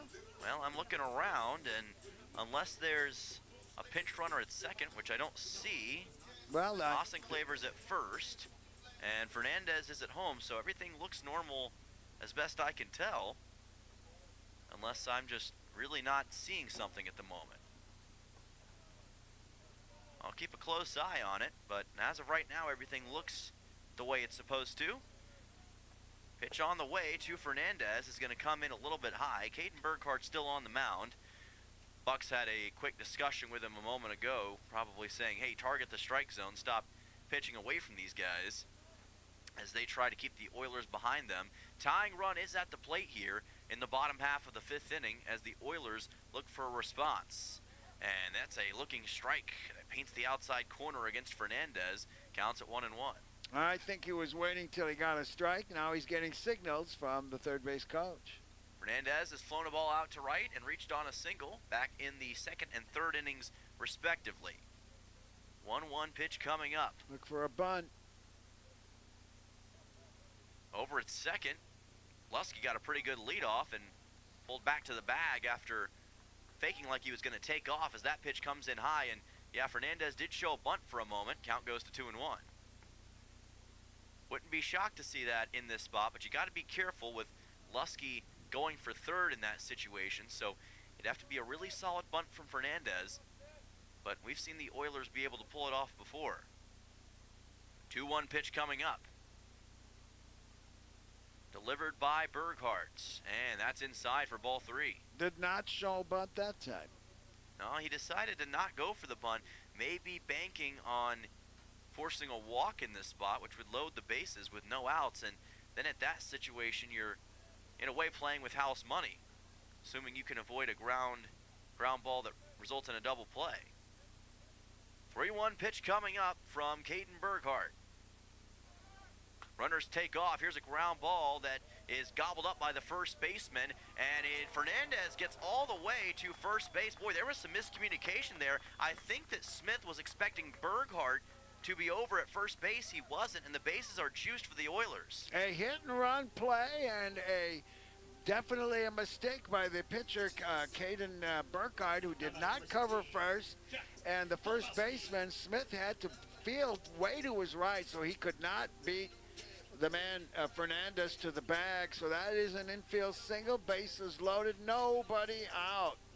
That's a big mistake by Burkhardt. Coming out of the bullpen, yeah, I think that's exactly what was happening there, because Smith reacted very nonchalantly, caught me off guard, and I'm sure caught him off guard too. So Jack Holubowski to the plate, and all of a sudden this could be huge for the Oilers as this pitch is zipped in outside by Burghardt. Count goes to 1-0. Holubowski singled and scored the Oilers' only run, and then was struck out in the third. Lusky is at third, Hassenclaver at second, with Fernandez at first. Holubowski, the junior out of Chesterfield, Missouri, looking to hit this one all the way to the Ozarks right here. 1-0 pitch coming up. That is, called for a strike. Looked like that was well inside, but the home plate umpire makes the call. It's 1-1. Holubowski almost had to turn away from it. And so far, Holubowski, as you mentioned, Bob, he got a single back in the second. Struck out looking in the fourth. 1-1 pitch. Low in the dirt. Good job by Denton to keep it in front of him. Count goes to 2-1. Had to do that to make sure that Lusky didn't come home in that situation. Tying run is currently at first base for the Oilers. 2 runners in scoring position, bases loaded, no outs. 2-1 coming up to Holubowski. Delivered by Burghardt and fouled into the net. Count at 2-2. Oilers trying to keep their incredible home momentum alive. They're 4-2 so far this year. They were 16-5 in 2024. And they're trying to hand the Bucs another loss here in Kenai. 2-2 pitch. As this ball is going to be fouled back up over the crowd and press box. Count stays at 2-2. On third base is Luke Lusky, Brooks Hassenclaver at second, and Isaac Fernandez at first. We have a 2-2 count. Bases loaded, nobody out. Corners are playing up here. 2-2 pitch coming up. No outs for Jack Holubowski. Delivered by Burghardt. Breaking ball, that's a hit-by pitch, and a run's going to come in for the Oilers on a hit-by pitch on Jack Holubowski. It's Lusky who scores, and it's a 4-2 game. Well, there you get a hit by pitch, and you get an RBI on top of it. Not the most painless way to have it happen, but Holubowski will certainly take the run batted in, or I guess run by hit by pitch in this situation. Garrison Jones comes to the plate. And all of a sudden, a 2-run game with still no outs and the bases loaded, Bob. Jones singled in the second inning. Called out on strike in the third. Nobody out, a run is in, the bases loaded. Opportunity is knocking for the Oilers right here. Pitch is delivered to the lefty Jones, and it's well outside for ball 1. 4-2 the score now. Peninsula has the tying run in scoring position, so we saw what happened in the top of the 5th, but the Oilers, as they often do, seeming to respond in kind, at least so far in this bottom of the 5th, but you got to make sure you take advantage of the situation. Can Jones do exactly that? 1-0 pitch coming up, and that's in for a strike. Breaking ball caught the inside corner of the plate against Jones to even the count at 1 ball and 1 strike. Garrison Jones, freshman out of Yavapai College, hoping for another memorable moment right here. 1-1 pitch, and that comes in well to the outside. Garrison very popular among these Oilers players. Gotten to talk to him a few times. He's always ready to crack a joke or two, but when he comes onto the field, he's as serious as anybody. And he goes out there and shows his power more often than not. 2-1 pitch. And that's called for strike 2, just to the outside part of the plate. 2 balls and 2 strikes coming up for Garrison Jones. Olowski at first, Fernandez at second, and Hassenclaver at third. Corner still playing up. Breaking ball well to the outside for ball 3.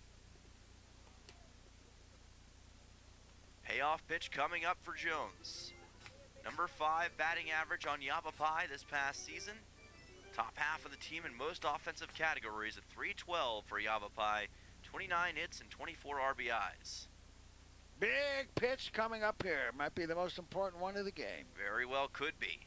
3-2 coming up to the lefty Jones. That's ball 4. Just missed the outside corner. Another run comes in for the Oilers. And Bob, we've got a 1-run game. It's 4-3 in the bottom of the 5th. That was one of those pitches you didn't know what the umpire was going to do. It was that close. Oh my goodness, was it ever? But he made the call just outside for ball 4. Jones works the walk. It is a 1-run game. Hassenclaver scores, and we're going to have another mound visit, and that'll do it for Caden Burkhardt as he goes not even a third of an inning here in the top half or bottom half of the 5th inning. New pitcher on the mound for the Bucs, and we'll find out who in just a moment. We'll be back right here on KSLD in this 4-3 game. Bucs on top. Let's talk about something that's not always top of mind, but still really important, life insurance. Because it offers financial protection for your loved ones, it can help them pay for things like a mortgage, credit card debt, and even your children's education. Plus, life insurance is probably a lot more affordable than you think. And with State Farm, the local agent can help you understand your options and choose coverage that fits your needs and budget. Hi, this is Christy Babcock, your local station agent, still in Kenai, and now also at the Savatna Y. Officers of Beeman's talking with Steve. Beeman's is full of summer sports gear. Ain't that right, Steve? It is, Matt. So in soccer, we have a lot of youth soccer, shoes and shin guards and balls and socks. Softball and baseballs, well, we have a really... When do you guys want to come back? We haven't gotten them all in yet. So we have batting gloves and cleats and balls and bats. We have baseballs and footballs and basketballs and tennis balls and a great selection of bikes. You'll find upstairs at Beeman's, located on the Kenai Expo Highway in Savatna. Gentle Dental in Soldotna proudly welcomes Dr. Perkins to the practice. He brings a remarkable background from studying in France, earning a degree in microbiology and a DMD, graduating near the top nationality. With over 5,000 hours in implant dentistry and decades in anesthesiology, he delivers advanced, comfortable care. Dr. Perkins has been recognized among America's top dentists and enjoys serving Alaska communities. Gentle Dental continues providing trusted modern care. Call 962-8834 for your next appointment. The bases are loaded, 2 runs are in, and nobody's out. Take it away. Take it away. Brady Brown at the plate for the Oilers. It is Sammy Funk who is on the bump now for the Bucs after a quick outing for Caden Burkhardt. And Funk out of Los Angeles Harbor College, trying to make sure the Oilers can't add more runs in this bottom half of the 5th inning. Already 2 scored. It's a 4-3 game on the Three Bears Alaska scoreboard. Brown at the plate. Bases juiced. Still no outs. Funk's first pitch is high and tight for ball 1. Count goes to 1-0 for Brown, who so far has reached on a hit by pitch and flew a ball out to center field in the 2nd and 4th innings. Oilers on the verge of taking what would be just their 2nd lead of the game. They were up 1-0 in the bottom of the 2nd earlier on, but have been trailing since. 1-0 pitch delivered. This time Funk corrects it well for a strike. Count goes to 1-1 against Brown. One of the most crucial, maybe the most crucial inning of the game right here for the Oilers as they try to make the comeback again against the Bucs. This time, though, instead of waiting until the 9th, they've gotten things going in the bottom of the 5th. 1-1 pitch on the way, and that is delivered outside for ball 2 on a breaking ball from Funk. Again, very close to the strike zone. Yeah. Looking at the outfielders, they are rather shallow and at standard position. 2-1 pitch coming up from Sammy Funk. And, oh, that was It was a hit by pitch. It caught Brown, just grazed him in the left side of the body, and we are tied up here in Kenai as Brown will be credited with the RBI. My goodness. That's the second time we've seen a run scored on a hit by pitch in this inning, and it's been done by two different pitchers. How about that? That's Brown's second hit by a pitch of the game. And now with an RBI and a tie score, still nobody out. Here's Wyatt Bundy. Wyatt Bundy will come to the plate. He's already got a hit in this contest and delivers a fly ball deep to left field, but fouled. Count goes to 0-1. About 6 feet foul, maybe 5. And a great idea. That would clear the bases if it was a little bit over to the right. Yeah, that was almost a huge bases clearing double. Isaac Fernandez, by the way, credited with the run. Wyatt Bundy got a single back in the second, struck out looking in the fourth. Holubowski at third, Garrison Jones at second, Brady Brown at first. Still no outs here in this bottom half of the fifth. 0-1 pitch is delivered high for ball one. Wyatt Bundy getting his first start as an Oiler today, and he's made the most of it. Rising freshman out of Yavapai, or soon to be out of Yavapai. Youngest player on the team. He's not even officially started college yet.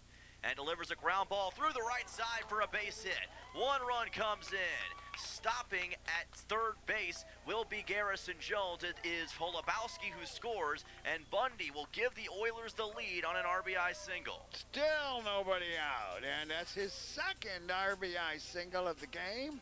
Everybody moves around. It's now Oilers 5 and the Bucs 4.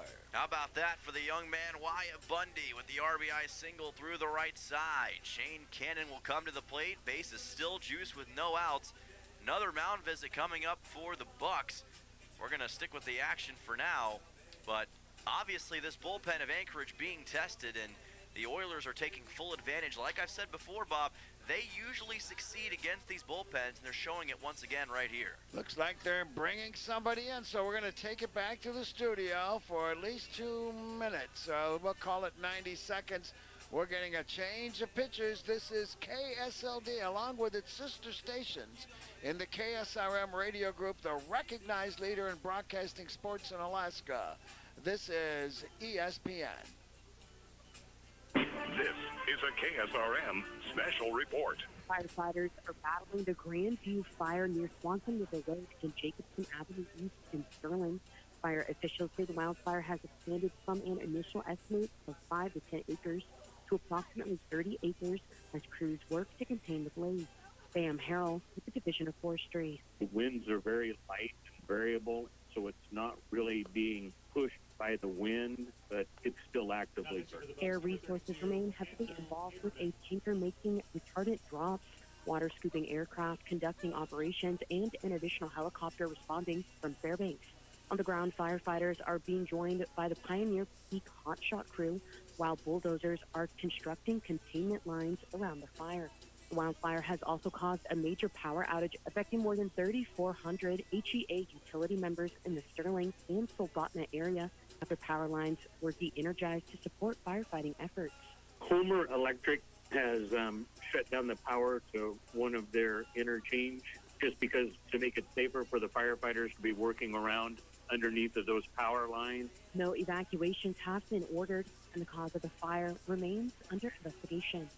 Authorities are asking drivers to yield to emergency vehicles as crews continue their response into the evening. For the latest updates, listen here or go to RadioKenai.com. For KSRN News, I'm Peyton Hernandez.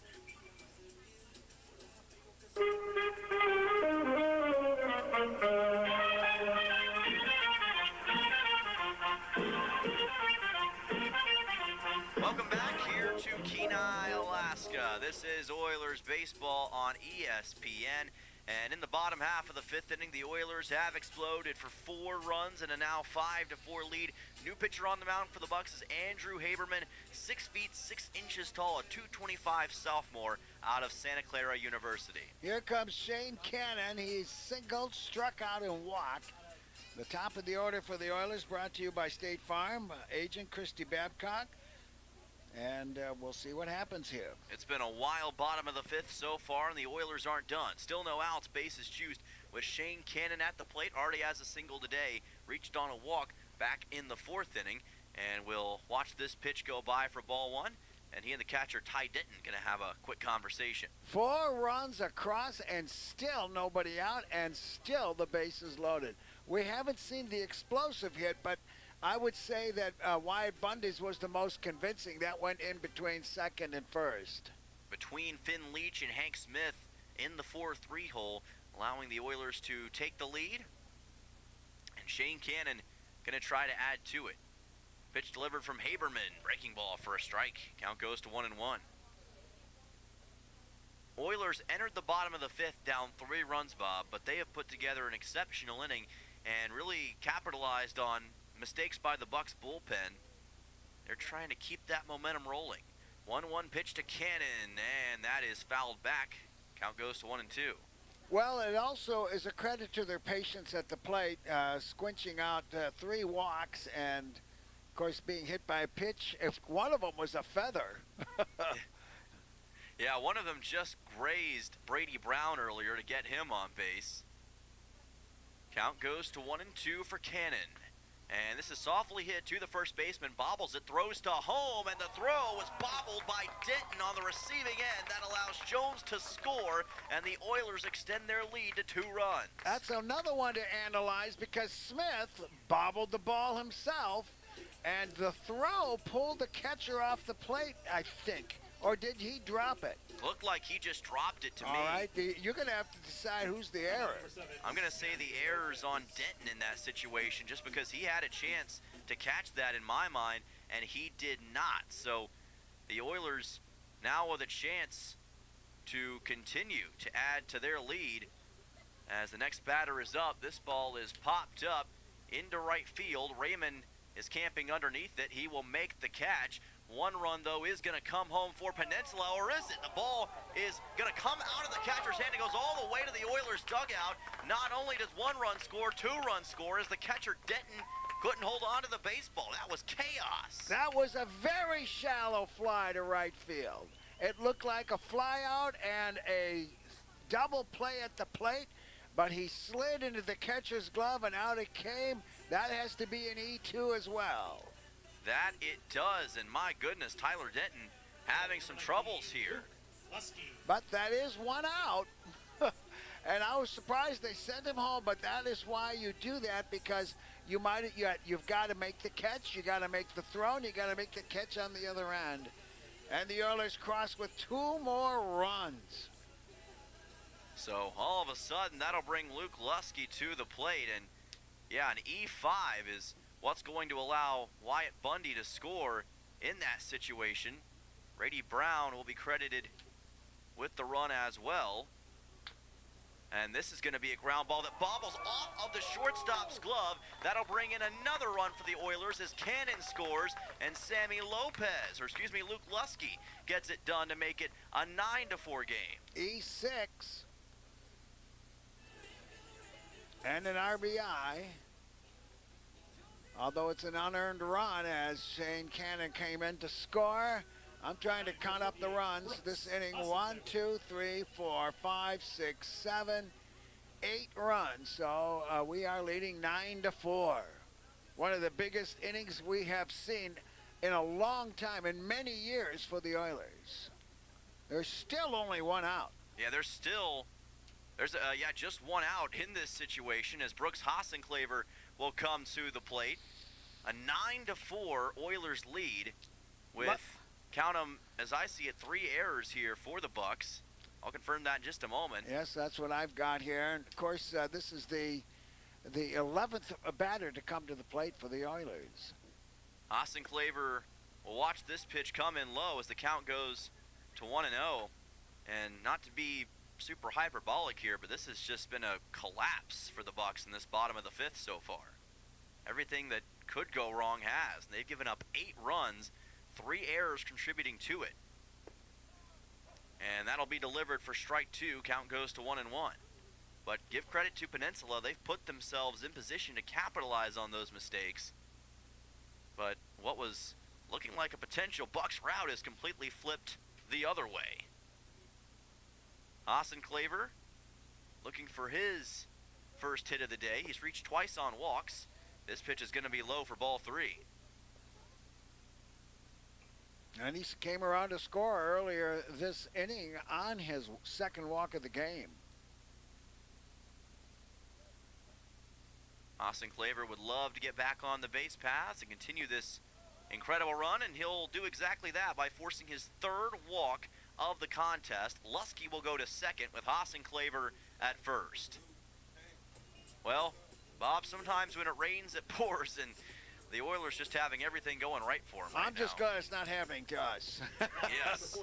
Well, remember, there was a very similar game to this back last week against the Pilots in game number 3 of that series on Friday, where it just seemed like everything was going wrong for the Oilers, and now the Bucs are getting a little bit of a taste of that.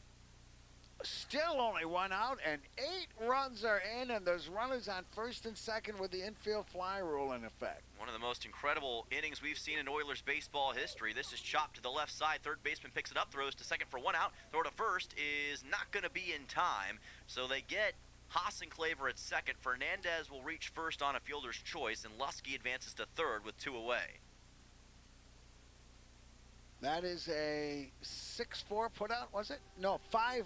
5-4 put out on Hassan Claver. Number 16. And runners at the corners here for the Oilers as Jack Kolobowski will come to the plate. He was one of the hit batters and had an RBI with the bases loaded. That he did. He'll watch this pitch be zipped in outside by Haberman. Count goes to 1-0. And Jack Kolobowski out of Bradley has a couple of teammates who play for the Bucs, as does Luke Skinner, who's also a Bradley player. Count goes to 1-0.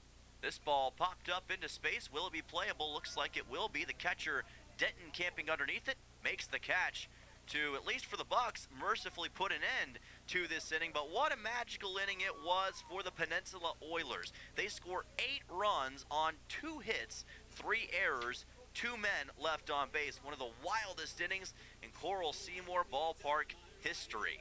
Oilers on top 9-4. We'll be back for the top of the 6th in just a moment, right here on ESPN and KSLD.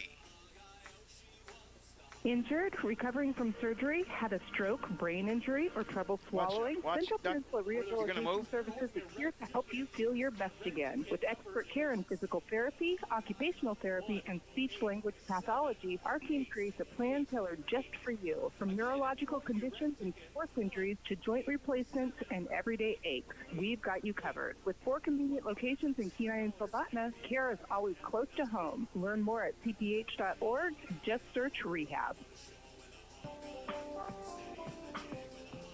Thinking about a new place to land here on the Kenai Peninsula? At Ashman Krause Real Estate, we believe real estate should feel clear, calm, and personal from the very first conversation. Whether you're buying your first home, moving across town, or preparing to sell, we guide you through every step with local knowledge and genuine care. Ashman Krause Real Estate at Jack White Real Estate, guiding you home with care.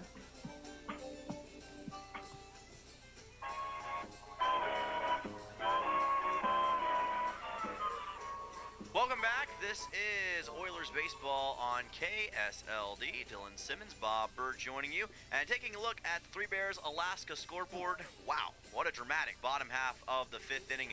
Oilers put 8 runs on the scoreboard on 3 errors for the Bucs. 2 men left on base, and looking at the hit count, it is 7 for both sides, and the Oilers on top 9-4. One of the wildest innings we've seen in some time, but now the Oilers have to get back on defense with Russ Martin on the bump and A.J. Garcia leading off here, Bob.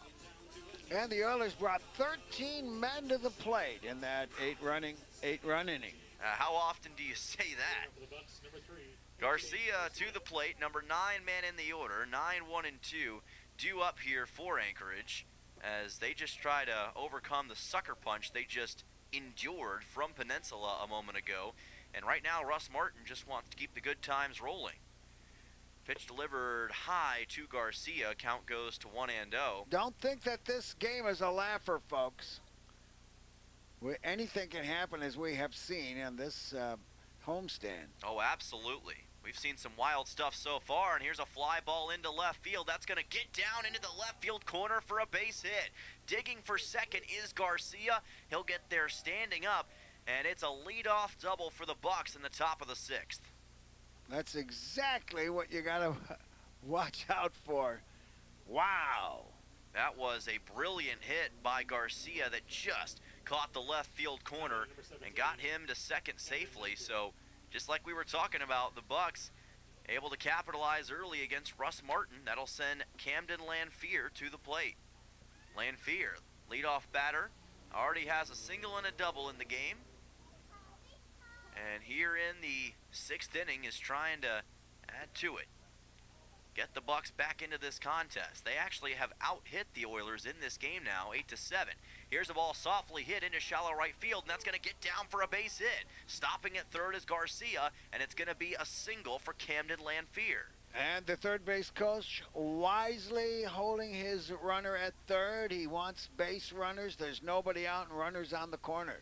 Wow, so all of a sudden the Bucs with a little bit of momentum in this top of the 6th is usually low-scoring Alaska Baseball League is having the scoreboard lit up so far here in this series. 9th hit for the Bucs.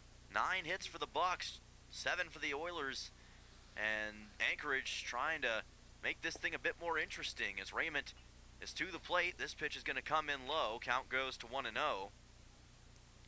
And that ball was perfectly hit by Lanphier into shallow right on that loop shot. 1-0 count coming up from Martin. And here is a high fly ball into right center field. Center fielder wants it, and Jones makes the catch. He will throw towards home. The throw is not going to make it in time. Just sliding in to get it is Garcia for the run. He's a little shaken up after the fact. Took a shot, looked like from the shoe or shin guard of Isaac Fernandez, but the Bucs do make it a 4-run game. A nice throw from the center fielder who was running to his left, and you might have thought that the right fielder should have taken right away for the sake of momentum, but he called him off and still made a good throw, but a jackrabbit bounce over the plate, and it was backed up by the pitcher. So Raymond will be credited with a sacrifice fly. Luke Taylor comes to the plate with Camden Lanphier at first. Actually, there's going to be a pinch hitter in this situation. That is not Luke Taylor. They're bringing in a different player. Looks like that's going to be number 22, and that is Carson Humphreys. So Humphreys will pinch hit for Taylor. We saw this last night for the Bucs as well. Here's a ball hit into the 4-3 hole and into shallow right field on a ground ball, and Humphreys immediately delivers a no-out single here in the top of the 6th. Lanphier to second, and runners at first and second for the Bucs. So how about that for Carson Humphreys? That will bring Hank Smith to the plate, and all of a sudden, Anchorage is rolling. This offense having some success against Russ Martin. They now have 10 hits total in this game and 3 already in the top of the 6th and still no outs. These two offenses are getting the scoreboard pushed to its limits. Martin gets this one in for a strike. Count goes to 0-1. Smith, a lefty batter against Russ Martin, who's just trying to stop this potential Bucs rally. Well, it is a rally. There's nothing potential about it. It's going to be how bad. Freshman out of Little Rock will watch this ball be fouled off by Hank Smith. Count goes to 0-2. Yeah, it's a full-blown rally at this point. It's just how severe is it going to get? And how much can Russ Martin work to contain this situation?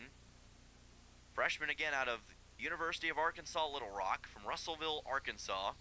They made a run all the way to the Super Regional in the NCAA baseball tournament. Counts at 0-2 as this pitch is going to be low for ball 1. Oilers looked like they were going to be back on track to winning this game in the bottom of the 5th, but give credit to the Bucs. They have not looked daunted in the slightest so far in this frame. 1-2 pitch with one away. Here is a line shot fouled. Count will stay at 1-2. You just consider what happened in the 10th inning yesterday. 4 runs by the Bucs, 3 by the Oilers, a 9-8 game. And this is shaping up, unfortunately, like a clone of that. Yeah, we've already seen throughout this series that these two offenses have the capability to absolutely explode for runs. 1-2. Martin just low for ball 2. Count evens at 2 balls and 2 strikes with 1 out on Hank Smith. Oilers just trying to put a bit of a damper on what the Bucs are looking for right here. And Hank Smith trying to get his first hit. Here's a chopper over too short, picked up by Cannon. Underhand toss to second in time to get the out on Carson Humphreys. Advancing to third is Lanfear, and Smith makes it to first on a fielder's choice. That'll be 2 outs now with a runner on third. So good work by Cannon to at least get the out at second as he tried to handle that ball. Ryan Dara will come to the plate. You got to take the out where you can get it. That's exactly what he did. Runners at the corners for the Bucs with 2 away. And now Dara will look to possibly bring in Lanfear here, or maybe more. Here is a fastball zipped for a strike. Count goes to 0-1. Dara got a single back in the second inning, reached on an E5 in the third, grounded into a double play in the fourth, and grounded out to third in the fifth. As this pitch is going to be high, count goes to 1-1. Can the Oilers maintain a 4-run lead in this top half of the 6th inning? And can Russ Martin prevent this rally from getting any bigger? 1-1 pitch. And a swing and a miss. Good pitch by Russ Martin to bring the count to 1-2. He had it blown past him. He was behind the ball with the swing. That's exactly what a pitcher likes to see. 1-2 pitch coming up from Martin. Delivered, and this ball is fouled towards the Oilers bullpen. It skips into the dirt out there. Count stays at 1-2. Ryan Dara, out of Arizona State, River Ridge, Louisiana. Looking for a 1-2 shot. And he's going to get exactly that as that drops down into right field. A run comes in for the Bucs. Digging for third is Hank Smith. He'll make it there easily, and the Bucs make it a 3-run game with an RBI single from the Arizona State Sun Devil, Ryan Dara. No doubt about it, line drive to right field. And I said, watch out when this top half of the inning occurred, because these two teams are wild. That's what they are right now. Wild's a good way to describe it. Caden Thorpe, pitching coach, is back out there on the mound for the Oilers, and we'll find out soon what he'll want to do with this situation. Looks like he's going to keep Martin in, at least for the moment. So we'll take a 30-second timeout and be right back here to Kenai on ESPN.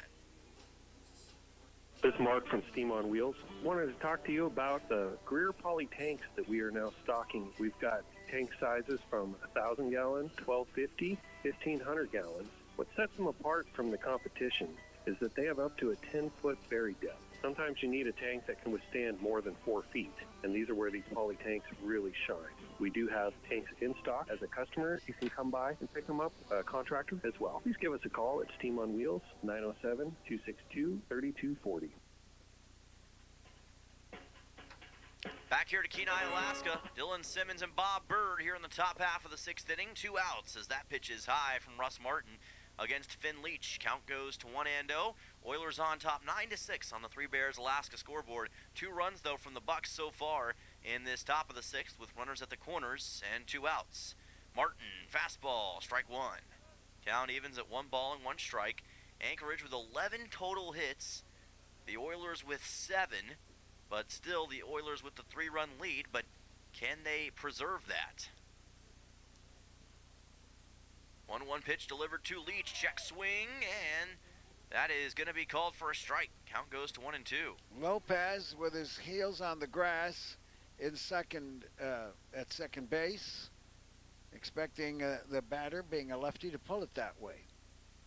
That's good reaction time from him. 1-2 coming up from Martin. He's going to deliver a fastball. It is low. The runner takes off, and they're going to let Ryan Dara take second base without a throw. You understand now that's the proximate run in scoring position. Not wanting to risk a worse situation there. Finn Leach with 2 runners in scoring position and 2 outs. And that is well high from Martin. Just zipped that fastball way too far upstairs, and the count runs full at 3-2. Payoff pitch coming up. Finn Leach trying to turn this game upside down one more time here at Coral Seymour. 3-2 with 2 outs. Top half of the 6th inning. Pitch delivered. Here's a chopper to shortstop. Picked up by Cannon. Takes his time, throws to first, and he gets it there for the 6-3. Nicely done by Shane Cannon, and that will strand 2 runners on base for the Bucs, and the score remains 9-6. Anchorage on top, trailing Peninsula as we approach the bottom half of the 6th inning. Back in just a moment, here to KSLD with more Oilers baseball. This is a KSRM special report. Firefighters are battling the Grandview fire near Swanson River Road and Jacobson Avenue East in Sterling. Fire officials say the wildfire has expanded from an initial estimate of 5 to 10 acres to approximately 30 acres as crews work to contain the blaze. Sam Harrell with the Division of Forestry. The winds are very light and variable, and so it's not really being pushed by the wind, but it's still actively burning. Air Resources remain heavily involved with a tanker making retardant drops, water scooping aircraft conducting operations, and an additional helicopter responding from Fairbanks. Underground firefighters are being joined by the Pioneer Peak hotshot crew, while bulldozers are... Number 16, Luke Ivanov. Wildfire has also caused a major power outage affecting more than 3,400 HEA utility members in the Sterling and Soldotna area after power lines were de-energized to support firefighting efforts. Homer Electric has shut down the power to one of their interchange just because to make it safer for the firefighters to be working around underneath of those power lines. No evacuations have been ordered. The cause of the fire remains under investigation. Authorities are asking drivers to yield to emergency vehicles as continue their response. The latest updates, listen here or go to RadioKenai.com. For KSR News, I'm Peyton Hernandez.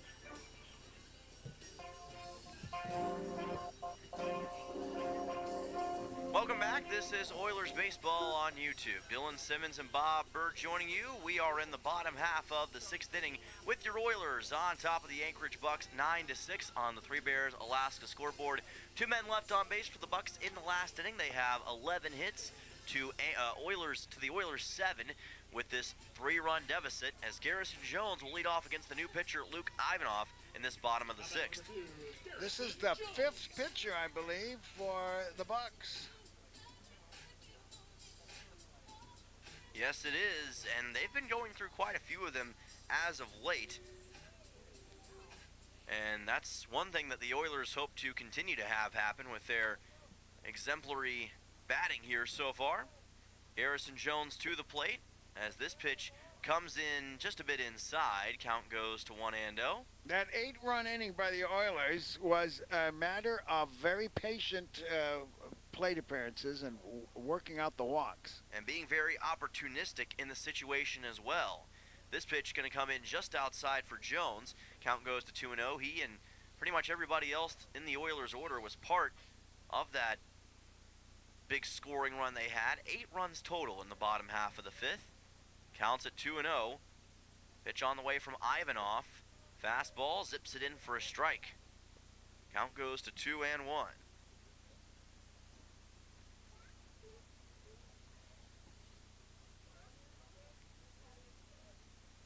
2-1 coming up to Garrison Jones. And he's going to try to lay down a bunt. Just fouls this one to the left side. He's been trying that a lot tonight. Of course, he has a great affinity for a bunt, and he knows how to lay one down well, but just missed the boat a little bit that time. Count goes to 2-2. I don't think Miller was too fooled by it, though. He was not. He got over to that fairly quickly, and that's probably a guy who's been studying up on Garrison Jones a little bit and seeing what he likes to do. So good work by Miller to react to that. So here comes a 2-2 count.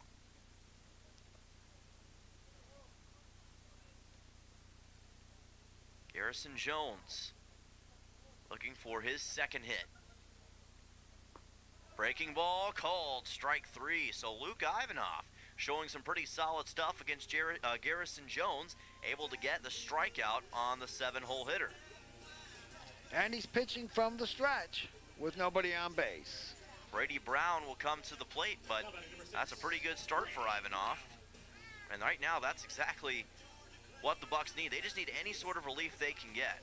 Ivanov from Whitman College, which has put in some ABL players before. He's from Anchorage, Alaska, so a local player for the Bucs. He will place this one low. Count goes to 1-0. We've seen throughout this season so far, local players able to get their moments in the sun, both literally and figuratively. And Ivanov trying to make the most of it and be the most consistent bullpen guy they've had in a little bit. 1-0 pitch to Brown, and that is going to be a swing and a miss. Count goes to 1-1. Brady Brown reached on a hit by pitches last time up. He's reached twice on hit by pitches, so a little bit of a painful night from that standpoint, but he is getting on base. 1-1 with 1 out. I'm sure he'd like to get on in a less painful fashion right here. And he will fly this one out foul towards the right side of the diamond. Count goes to 1-2 as it lands over the bullpen. Brady Brown, sophomore from South Dakota State and Blair, Nebraska. 3 times All-State in high school. KSLD 1140. Soldotna Kena Homer. It's 9 o'clock. Pitch delivered. Here's a loop shot hit towards right center field. That's going to get down for a base hit. It goes almost to the wall. Stopping it first is Brady Brown, and he's got a 1-out single, his first hit of the contest. Put that right into the gap on a line fly, and hustling over was Raymond in a hurry to cut it off. Great shot from Brady Brown, and like you said, right into the gap in right center field. Wyatt Bundy will head to the plate. That's his 3rd time reaching base tonight, and I'm sure he's glad to reach on something other than a hit by pitch for this contest. Bundy to the plate, seeing what he can do against the Anchorage, Alaska native. Bundy, swing and a miss. He chased after that breaking ball, and he couldn't get a piece of it. Counted 0-1 here for the rising freshman from Yavapai.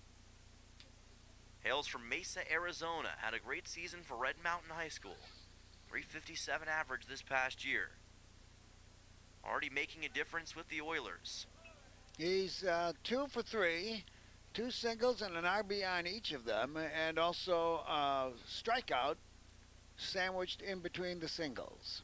Count goes to 1-1 here, but it's incredible to see a guy who's that young having this kind of impact in a game here in the ABL, such a prestigious baseball league. 1-1. Here's a drive into right field. It gets down in front of Andrew Raymond for another base hit. Back-to-back singles for the Oilers as Wyatt Bundy gets a single. Well, he's 3 for 4 now. I'll bet he won't be batting 9th tomorrow. I'd say you'll have a bit of a better spot in the lineup. Remember, this is his first game started as an Oiler, and he is making his case to be a permanent fixture in this Oilers lineup with tonight's performance. Well, it's always nice to have the stinger on the tail as well, so who knows. And here comes Shane Cannon. He has singled, struck out, walked, and been safe on an error, and also with an RBI. So Shane Cannon to the plate. And as you mentioned, he's had a fairly solid night himself. Going to try to challenge Luke Ivanov here. 1 out. Runners on first and second as this breaking ball comes in wide and the count goes to 1-0. Ivanov is also another tall pitcher. That's one thing the Bucs have in spades tonight, is they got a lot of taller pitchers who've got some size on them. Ivanov waiting, tries a fastball, and this time he gets it to work for him. Count evens at 1-1 on Cannon. Shane Cannon, we talked about him earlier, competed on his own high school surf team. He can also juggle and do a backflip. Now, I haven't seen that yet, but if they win a game and he's got like the walk-off hit or something, I want to see that backflip. We'll have to ask him about that at some point. 1-1 pitch. as this is a swing and a miss. Count goes to 1-2. A lot of great characters on this Oilers roster. You love personalities, especially if you're in media. It makes them that much more fun to talk to and cover. And this Oilers team, I think, pretty memorable bunch, I would say. 1-2 with one out. Pitch delivered to Cannon. Breaking ball almost caught him. Count goes to 2-2 as it was well inside. Cannon has not reached on a hit by pitch tonight. Almost added that to his collection, though. Facing a 2-2 here. Oilers trying to get their first win against the Bucs this season. 2 balls and 2 strikes from Ivanov. Fastball well to the outside for ball number 3. Again, we're seeing patience here from Shane Cannon especially. That's what you have to have in situations like this. You get the idea that with 2 singles in front of you, you're going to be able to groove one yourself, but he has shown patience here. I think that's been synonymous with most of the Oilers' batters tonight, as over at second, Brady Brown's got a pretty big leadoff. Payoff pitch. That's ball 4. So Cannon just able to force another walk, and the bases are juiced once more for Peninsula. We've seen this movie before. Yes, and I liked it. Yeah, I would say I would go back to the theater for another watch of this movie as Sammy Lopez comes to the plate. Bases juiced with Bundy at second, Brady Brown at third, and Shane Cannon at first, as this top of the order is going to look to do some damage once again. Lopez with a mixed bag here. We'll recount his 4 at-bats in just a moment. Still just one out. Pitched by Ivanov. Fastball, lifted foul. Lopez grounded to first, walked, been safe on a fielder's choice, and flied to right. Lopez has been coming into his own the past few games for Peninsula. Facing an 0-1 pitch here against Ivanov. Delivers it to the outside. Count evens at 1 ball and 1 strike. Lopez, a freshman out of Cal Baptist in Fontana, California. Played some great D1 ball.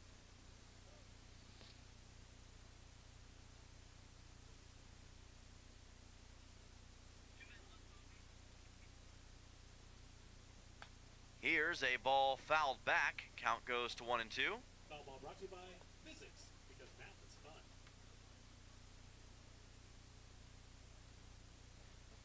On third base is Brown. On second is Bundy. And on first is Cannon. 1-2 with 1 out. Bases loaded for Peninsula. Pitch delivered to Lopez. And that breaking ball misses to the outside. Count evens at 2-2. Talked about patience at the plate. It paid off for Shane Cannon a few moments ago. If Lopez is able to force a walk here, that would automatically bring in a run for Peninsula. Corners are on the grass, and the middle infielders at double play depth. Here's the 2-2. Lopez, ground ball delivered too short. It gets past the shortstop, and that's going to bring in a couple runs for the Oilers.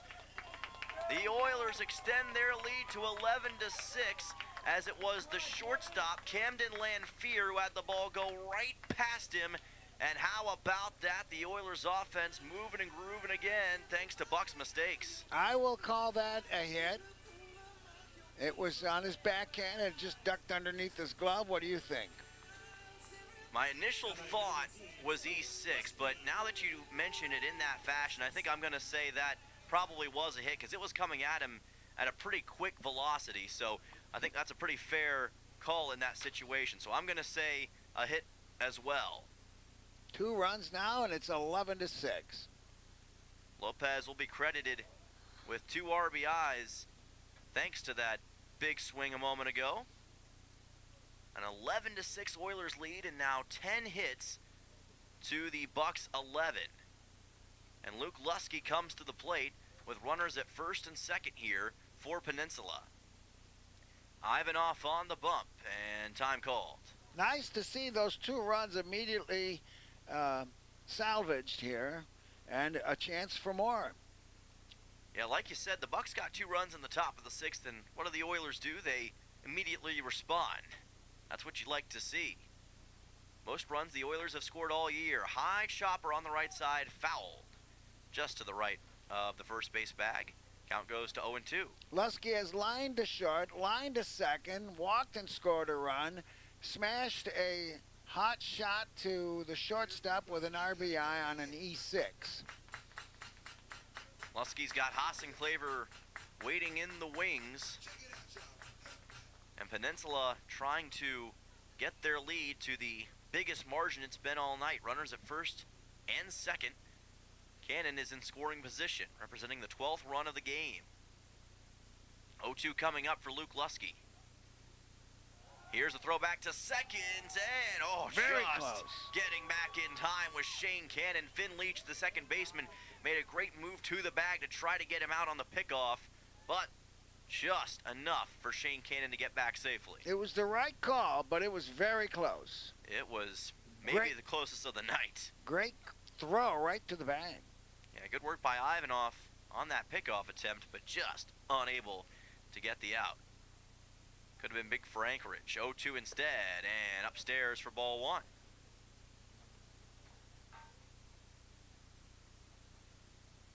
I think the wind has gone down, but it's still chilly out there. Yep, 0-2, or excuse me, now a 1-2 with 1 out. Apologize, missed that ball a second ago. Runners at first and second. Let's see what Ivanov goes for here. Breaking ball, lifted high, foul towards the right side, keeping the count at 1-2. That was good hitting. It looked like it was going to come in high, and he fouled it off as that ball curved into the strike zone. He absolutely did as he drilled that thing to the right side. 1-2 coming up with 1 out. Able to keep himself at the plate thanks to that foul ball. Now the 1-2 again. Here's a ground ball up the middle for a base hit. Cannon coming around third. He'll get the stop sign there from Dave Dawson. Bases juiced for the Oilers as Lusky will be credited with the single. I might have flagged him in, but the coach knew what he's doing. I think in that situation, I can understand what Coach Dawson saw. Probably didn't want to risk it. However, I could also see your viewpoint on that, because it went pretty deep into center before Garcia was able to make a play on it. And here is, I guess, with Hassenclaver coming to the plate with 3 walks and 2 home runs. We got a pinch runner, I think, at first base. Not sure who that would be. Is number 8, it kind of looks like, without the binoculars. Is that it? That does appear to be the case. That's Mark Nellis, who comes in as a pinched runner for Luke Lusky over at first base. So that will set up Brooks Hassenclaver with his Connors State teammate over at first. And Hassenclaver, well, he's gotten a couple of homers this year already. Not really home run weather tonight. But the wind has gone down. Exactly, which could help him in this situation to send it fairly deep. We know he's capable of it. Hassenclaver, the cleanup man in the order. His team already up 11-6. This pitch is low from Ivanov. Count goes to 1-0. Hassenclaver, listen to this. He's reached 3 times on walks tonight. And flied to center in the first inning. An 0-for-1 line in the 6th inning. Pretty bizarre. Speaking of 1-0, that's coming up for Hassenclaver right here. Ivanov takes his time and places this to the outside. Bucs bullpen has been challenged dramatically tonight, and they have not really been able to hold up this Oilers batting core. They've had their way, and to be fair to the Bucs, they've made a lot of mistakes tonight, but they've also had to deal with some really good opposing batters. 2-0 coming up to Hassenclaver. And here's a line shot that gets down into right center field. Shane Cannon is around. He scores. They're going to hold up Lopez at third. It's going to be an RBI single for Brooks Hassenclaver, who does exactly what we were talking about, delivers a base shot. Again, holding the runner at third, and the ball came into the cutoff man. I can't tell you that he was reacting to the stop sign. He may have been. Otherwise, he would have scored easily. Isaac Fernandez will come to the plate. Yeah, I'm kind of surprised they held up Lopez that time, but Dave Dawson, understandably not wanting to take any chances. If you've got a better opportunity to score runs, then you take it where you can get it. Base is still juiced with one out. Isaac Fernandez to the plate. Number 5 man in the order. Fernandez watches this pitch come upstairs. Count goes to 1-0. Fernandez reached twice on a single, and has also reached on a fielder's choice and flew a ball out to right. That's Nellis at third, is that correct? Nellis is at second with Lopez at third. 1-0 coming up with one out. Pitch delivered by Ivanov, and this is going to be in for a strike. Count goes to 1-1. Number 7 is at third base. Yep, and that is Lopez. I had him down as number 2. I don't know why. Well, he is 7 and 2 are kind of similar numbers. No, it's just really. a mistake. I'm trying to help you out. 1-1 as this is fouled back by Fernandez. Sometimes, I can't read my own handwriting, and I end up getting myself into some rough situations. No, he was playing second base, so naturally I put him down as number 2 on my whiteboard. That's what I was looking for. I knew there was some sort of correlation between that. But Nellis is at second right now for the Oilers as a base runner. Pinch running for Luke Lusky. 1-2 with one out coming up here from Ivanov against Fernandez. Ivanov will watch this one be hit right back to him. Going to make the throw to home, and it gets away from the catcher, Denton. That's going to allow Lopez to score, as well as Mark Nellis. And now runners at second and third for the Oilers as Fernandez comes all the way to second after that throw was missed at home plate. E2, that was an underhand. It was perhaps because he was running when he delivered it, and it was a line drive. I don't think he had enough time to react for it, but it has to go down as E2. So that's going to be an E2 that allows Lopez and Nellis to score. Fernandez reaches first on the fielder's choice. And it is now a 14-6 baseball game. My goodness. 4th error on the Bucs. What a wild situation this has turned into. As we'll see the next man up to bat, Jack Holubowski, with runners at second and third for the Oilers. Do you think there's a 10-run rule in this league? There was when I was here a few years ago. So I'd imagine it's the same here. Fernandez is the 10th player to come to the plate. Still only one out. And here is a fly ball over to center field. Garcia has to run up to it, and he can't do it.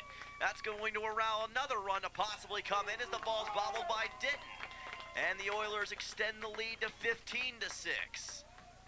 As Garcia couldn't get the ball in shallow center, and the Oilers extend the lead by one more run.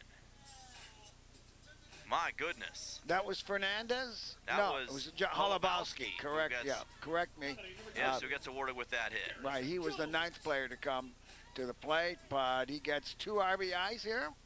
Gets just one because Hassenclaver was the only one who scored. All right.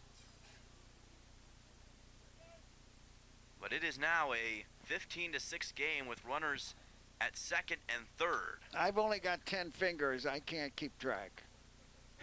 There's a lot going on right now, to say the least. Fernandez is at third as this pitch comes into Jones and misses to the inside. Count goes to 1-0. Yeah, we'll have to make sure everything's clarified after the fact, because there's been a lot of chaos in this inning so far. But really, this Bucs infield has just not been making plays that they were making yesterday. It's been a lot of mistakes and a lot of errors that have piled up on each other. Garrison Jones started this inning by getting struck out looking. We'll see what he can do here. This pitch is delivered in high, and the count goes to 2-0. Actually, they're going to call that a strike. My apologies. Count will be at 1-1. And yes, if Garrison Jones is able to bring in the runner Isaac Fernandez here, that would, in theory, set the Oilers up to potentially get this via the run rule. Of course, that usually only comes into effect after 7 innings of play, as the count will be at 2-1 now. Yes, I think you're right, but each league can adjust their rules as they prefer. That's exactly right. We saw some unique rules last night, so we'll see what happens here. 2-1 pitch on the way, and that's outside for ball 3. It was bobbled as well by Denton, able to keep it relatively close. But my goodness, we talked about the Oilers being motivated tonight to come out and play with a vengeance, and at least in this middle part of the game, they've done exactly that. 14 runs, at least, in the last 2 innings of play. Not sure if I've seen anything quite like that. I'll ditto that. 3-1 coming up to Jones. And Jones is going to hit one down into left field for a base hit. Another run comes in. It's Fernandez who scores, and Jones will be given an RBI single. Wow.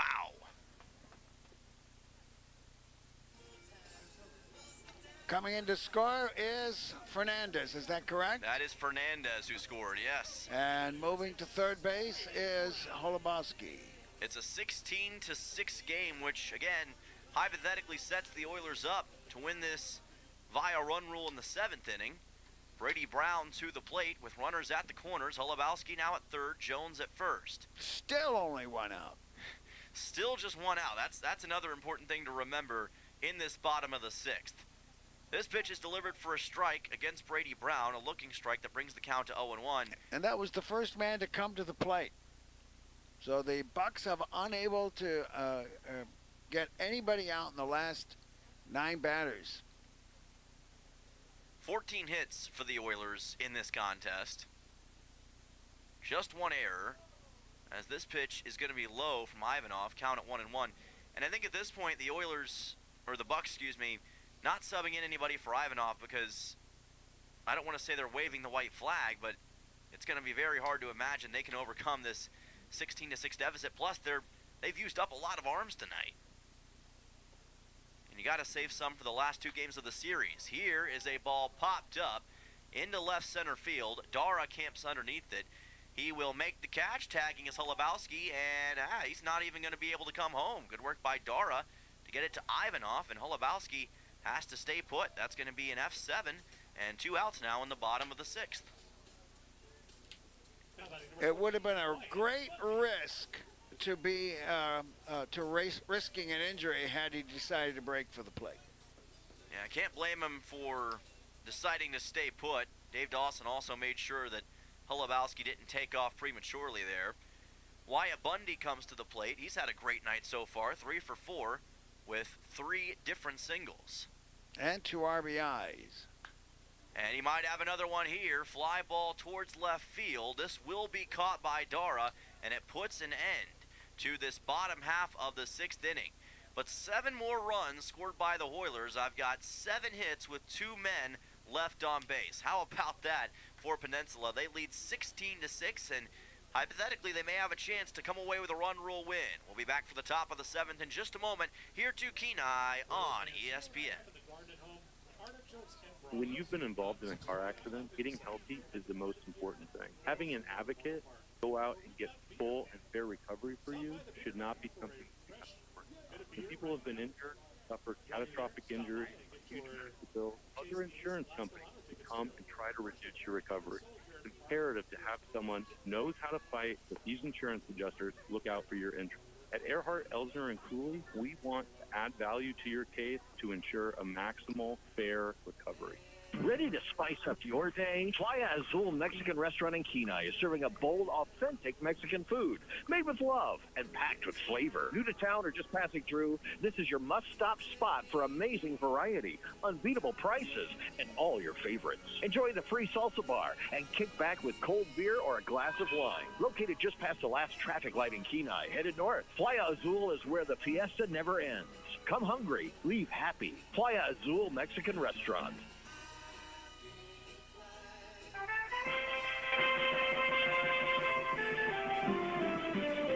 Welcome back here to Coral Seymour Memorial Ballpark. Oilers on top 16-6, and by virtue of the bylaws we just read a second ago, if they can get 3 more outs on the Bucs here and not allow a run, they will secure a run rule victory here in the top of the 7th, Bob.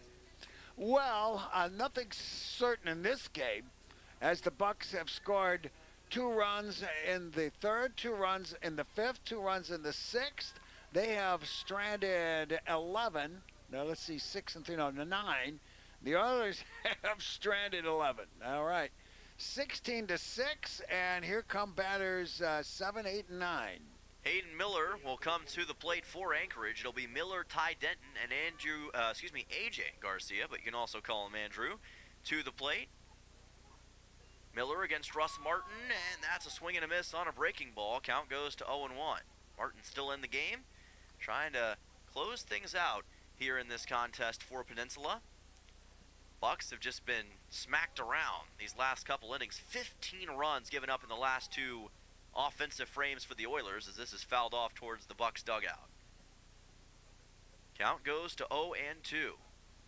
25 combined hits in this contest, 22 combined runs. But a lot of that, of course, coming from the Oilers. 0-2 coming up to Miller, and this pitch is high for ball 1. Count goes to 1-2. Easily the most runs the Oilers have put up this season. And if they're able to take care of business, that would put them at 5-2. Here's a ball popped up. It is going to land somewhere over the crowd, actually in the crowd, and the count stays at 1-2. How about on our roof? Yeah, sounded like it may have clanged right off the roof of the press box, maybe. From my count, the Bucs have 3 errors, 6 runs, 11 hits, 3 errors. The Oilers 16 runs, 10 hits, 1 error. I'm not even sure how many hits the Oilers have. By my count, 14. Here's a ground ball left side, picked up by Holubowski, throws to first, and the throw was too high and took Hassenclaver off the bag. So that will allow Miller to be safe at first on a E5 throwing error. Nothing safe. That was a slow roller, and Holubowski is running on the throw, and he double clutched. That's what the first thing that got me worried. I think he had trouble transferring the ball. Yeah, it might have been on that transfer where the issues began. And here is the pinch hitter for the Bucs. We were talking about the possibility of this. It's going to be number 27, Luke McLeod, who is the pinch hitter for Ty Denton, with Hayden Miller over at first. And this pitch is to the outside. Count goes to 1-0. Russ Martin trying to make sure the Bucs cannot extend this game past this 7th inning. 1-0 count. Here's a ball softly hit on the left side again. Holubowski picks up the ground ball, throws to first. This time he's able to get it to Hassenclaver for a 5-3, and that is one away as Miller advances to second. About the same as before, and I think this time he knew I was going to have to throw it low when you're running, and it was still a reach for the first baseman, Hassenclaver. That it was, but Hassenclaver able to bring it in. Another pinch hitter for the Bucs. That is Chase Muskelly, it would appear. Number 4, Chase Muskelly. So Chase Muskelly takes over for Andrew Garcia in the 9-hole. Bucs letting some new hitters get opportunities here, and maybe giving Miller a chance to score from second base. Martin on the bump, fires this in low, and the count goes to 1-0. Bucs have put up 2 runs in 3 different innings, the 3rd, 5th, and 6th, but otherwise have been held scoreless in the 1st, 2nd, and 4th. We'll see what the 7th inning brings to the table. Count at 1-0. This pitch is going to be low for ball 2. Chase Muskelly, a freshman out of Anchorage, another local player for the Bucs, getting his chance against the Oilers tonight. We'll see if we can see him on Thursday and or Friday. 2-0 pitch, and that's called for a looking strike. Count now, goes I to don't know 2-1. how he wants to pronounce his name, but I'm going to tell you that's an Italian name, and the SC gives you the SH sound in Italian. Muskelly. Ah, okay. But he may have anglicized it, you understand. That's it does happen from time to time. 2-1's delivered and fouled off by Muskelly, or Muskelly. Yes, the other thing is if you had a CH, that's always hard in Italian. Right. 2-2 coming up. Muskelly was the leadoff hitter for his Alaska Legion team as well as his high school, South Anchorage. Count's going to be at 2-2 here from Russ Martin, and places this one low for ball 3. Now, I had an interview with an Italian survivor of the Andrea Doria on my show today, and we spoke Italian off the air with each other. Oh, wow. I'll have to go back and listen to that one. It's on the podcast. Hey, off pitch, called, strike 3 on Muskelly. Muskelly. Or Muskelly. Either way, he's out. Russ Martin gets the K. And he's looking to finish the job against the next pinch hitter for the Bucs, Andrew Sheffield, who's going to be pinch hitting for Camden Lanphier. Let's see if Martin can take care of business and close this thing out early. 2 away now in the top of the 7th. And he delivers another fastball for a strike. What a job by Russ Martin so far in this top of the 7th inning. Hasn't been the cleanest outing so far, but he may be able to get out of it with his head held high. 0-1. And well to the outside. Good work by Fernandez to keep it in front of him. That takes some good reaction time, and as a catcher, you got to have it. Count comes up to 1-1. Fernandez exchanges a signal with Russ Martin, trying to make sure they're on the same page. 1-1 coming up from Martin, and a swing and a miss for Sheffield. He chased after it and caught nothing but oxygen. I think we need to get Wyatt Bundy up here for an interview. I would say he would be a pretty solid candidate here tonight. 1-2 on the way. Called strike 3, and that should end the game. Russ Martin will be credited with the final word here in the top of the 7th, and that will end it via the run rule. The Oilers pick up a dominant 16-6 win over the Bucs. Up next, it's time for the post-game show presented by Peninsula Community Health Services right here on KSLD and ESPN. Folks, make sure you stay tuned for that. We'll get some players up here for the Oilers. Don't go anywhere. Also join us Saturday, 12 to 4. Got a toothache? CCHS is bringing back emergency dental services in Kenai. Patients are evaluated each morning starting at 7:45 with treatment available until 9 Monday through Friday. Patients will be seen in order of urgency. It's fast, focused care when you need it most. Don't wait through the pain. Get the help you need right when you need it. For more information, call 907-262-3119. Peninsula Community Health Services. Healthcare for all.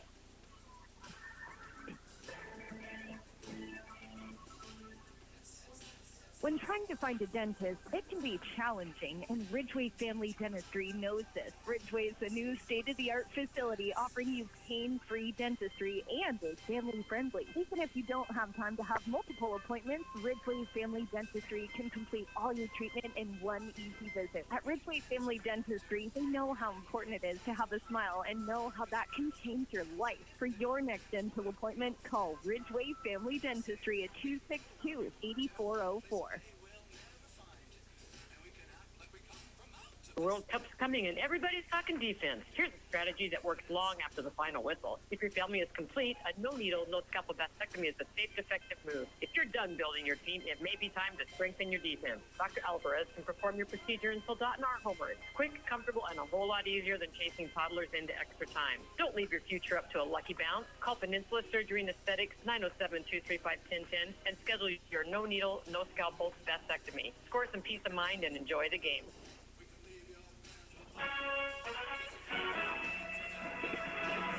And now Now it's time for the post-game show on ESPN 1140 and 96.9.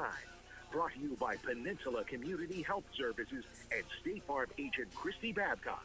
With game recaps and on-field interviews, let's return to the field on ESPN. Welcome back to Carl Seymour Park, where the Peninsula Oilers just inflicted a 10-run rule on the Anchorage Bucs by winning 16-6 after 7 innings. And we'll recount as much as we can on this incredible amount of data that we have been registering through this game. Looked like a normal baseball game up to the 5th inning, but for the Oilers, 16 runs on 10 hits, 2 errors, 11 men left on base. And the Bucs, 6 runs, 11 hits, 3 errors, and 10 men left on base.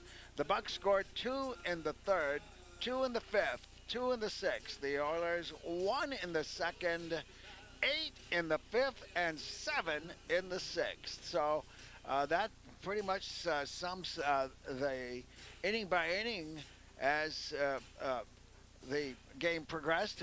But let's take a look what happened. The Oilers scored first with a run in the bottom of the 2nd inning. Looked like a normal baseball game as the Oilers strung three singles in the bottom of the order, and Wyatt Bundy knocking in an RBI and getting Jack Holubowski in.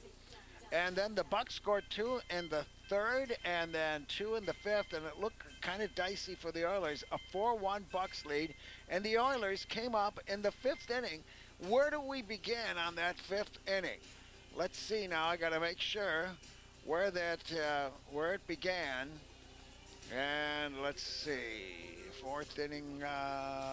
Okay, it began with a Sammy Lopez, I believe, got on base first, and then there was a walk and another walk and a single and a hit batter with the bases loaded, a base on ball with the bases loaded, a hit batter with the bases loaded, a single with the bases loaded, then an error on the catcher and an error on the shortstop as the wheels came off of the Anchorage Bucs. And the Oilers had a 9-4 lead, but the Bucs immediately got 2 runs back, and it made it 9-6, and it certainly looked like this was going to be a very out-of-control game. But then the Oilers, in the bottom of the 6th, pasted 7 runs after the first person flied out, and then they just kept piling on with the timely hits. There were 1, 2, 3, 4, 5, 6 hits in that 6th inning, and that made it 16-6. And then the Oilers capped it off with a scoreless 7th inning by the Bucs as they sent up a raft of pinch hitters, and that wrapped things up. The first, I can't even begin to tell you who the winning pitcher was, or even the losing pitcher, but I believe, I'm going to let Dylan work on that because he's got the official scorebook. I've got a whiteboard here that is absolutely loaded with different colors and scratch marks and so forth. We'll see if we can't get Wyatt Bundy and Shane Cannon up here. They both had very good games. Wyatt Bundy had 3 hits, 2 RBIs. Shane Cannon was on base 1, 2, 3, 4 times. He scored 2 runs, had an RBI of his own, and was playing shortstop. We're going to take a break with the Peninsula Community post-game show. They serve your health, offering medical, dental, eye care, and behavioral health services. Visit them today online at pchsak.org or call and schedule an appointment at 907-262-3119. This is the Peninsula Community Health Services post-game show. We'll be back in 90 seconds, and this is Oilers baseball. Oilers win it 16-6. This is Oilers baseball on KSLD. Your health matters every day, not just when you're sick. At Peninsula Community Health Services, we're here to keep you well with personalized primary care and preventative services for the whole family. From checkups and screenings to managing ongoing conditions, our caring team is ready to help you stay ahead of your health. Don't wait. Take the first step toward feeling your best today. Call PCHS at 907-262-3119 or online at pchsak.org. Peninsula Community Health Services. Healthcare for all. Hello, I'm Marty Hansen, owner and manager of Eyewear Express. Let's talk about your money. Let's talk about getting up at 0:30 to make a buck. Whether you're working in the hospital, one of our schools, or in the rain and snow, or you spend weeks away from your family, Eyewear Express knows the value of your money, and we promise the glasses we sell you mean as much to us as your money does to you. Eyewear Express will build you eyewear that are worth the money you use to pay for them. Expect the best from Eyewear Express, located in the Peninsula Center Mall, Soldotna. Hi, this is Justin Ruffridge. There's nothing like a small town. It's real community. And that's one of the reasons I'm raising my family here. It's also why I own and operate Soldotna Professional Pharmacy, because I believe a small-town pharmacy is where people get the best care. Our customers aren't just customers. You're our friends and neighbors. Stop by at 299 North Binkley in Soldotna for hometown-friendly service. I'm Justin Ruffridge, and I'm here to serve you.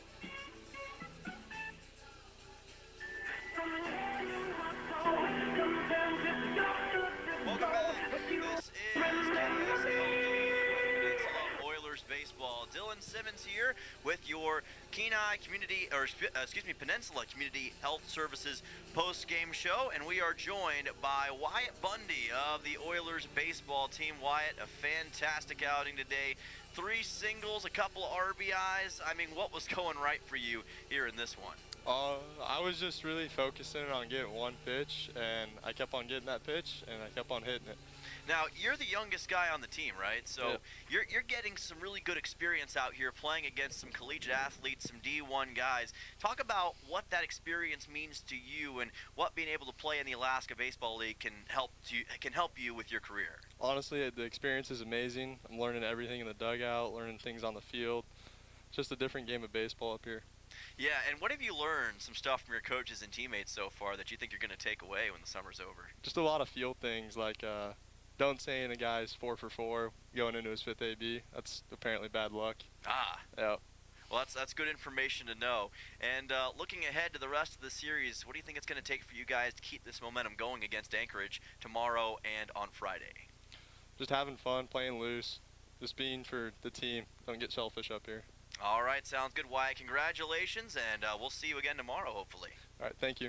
All right, appreciate it. That was Wyatt Bundy of the Oilers baseball team, and another guy who just debuted recently for Peninsula, Mr. Shane Cannon joins us. Shane, glad to have you on, and a pretty solid outing for you the last 2 days as well. And you guys get back against the Bucs and get a 16-6 win. How did it feel out there for you today, and what do you think changed from yesterday to today in the total team performance? You know, it was great to get the win today. Yesterday was a tough one. I think we just took, the loss, and we were like, we got to win this one. Yeah. So, came out, scored a couple of runs, just really added on late in the game, too. Now, you flew in on Monday, right? So you've had a pretty quick turnaround going from playing to playing baseball just like that. What has that whole experience been like, and what do you think of Oilers baseball so far? You know, I came here, kids were great, teammates fit right in. They were all super, super nice. So, I don't know, it was super easy to fit in and play baseball. That's it. That's certainly always a good thing here with the Peninsula Oilers. Pretty solid outing for you today. Reach base looks like 4 total times, twice on a walk, once on a single. And looking ahead to the rest of the series, what is it going to take for you and the rest of the team to keep up with the great performance we saw today? You know, just take what we did today and do it again the next 2 days. Try to win a series and just keep pouring it. All right, looking forward to that, Shane. Thank you so much, and we'll see you soon. That was Shane Cannon of the Peninsula Oilers baseball team. Great performance today. This is the Peninsula Community Health and Services post-game show. Yes, we're going to wrap it up right now with the final score. The Oilers 16, the Bucs 6. For Caleb back at the studio and for Dylan Simmons, this is Bob Bird saying thank you for letting my voice be your eyes. Good night, everybody.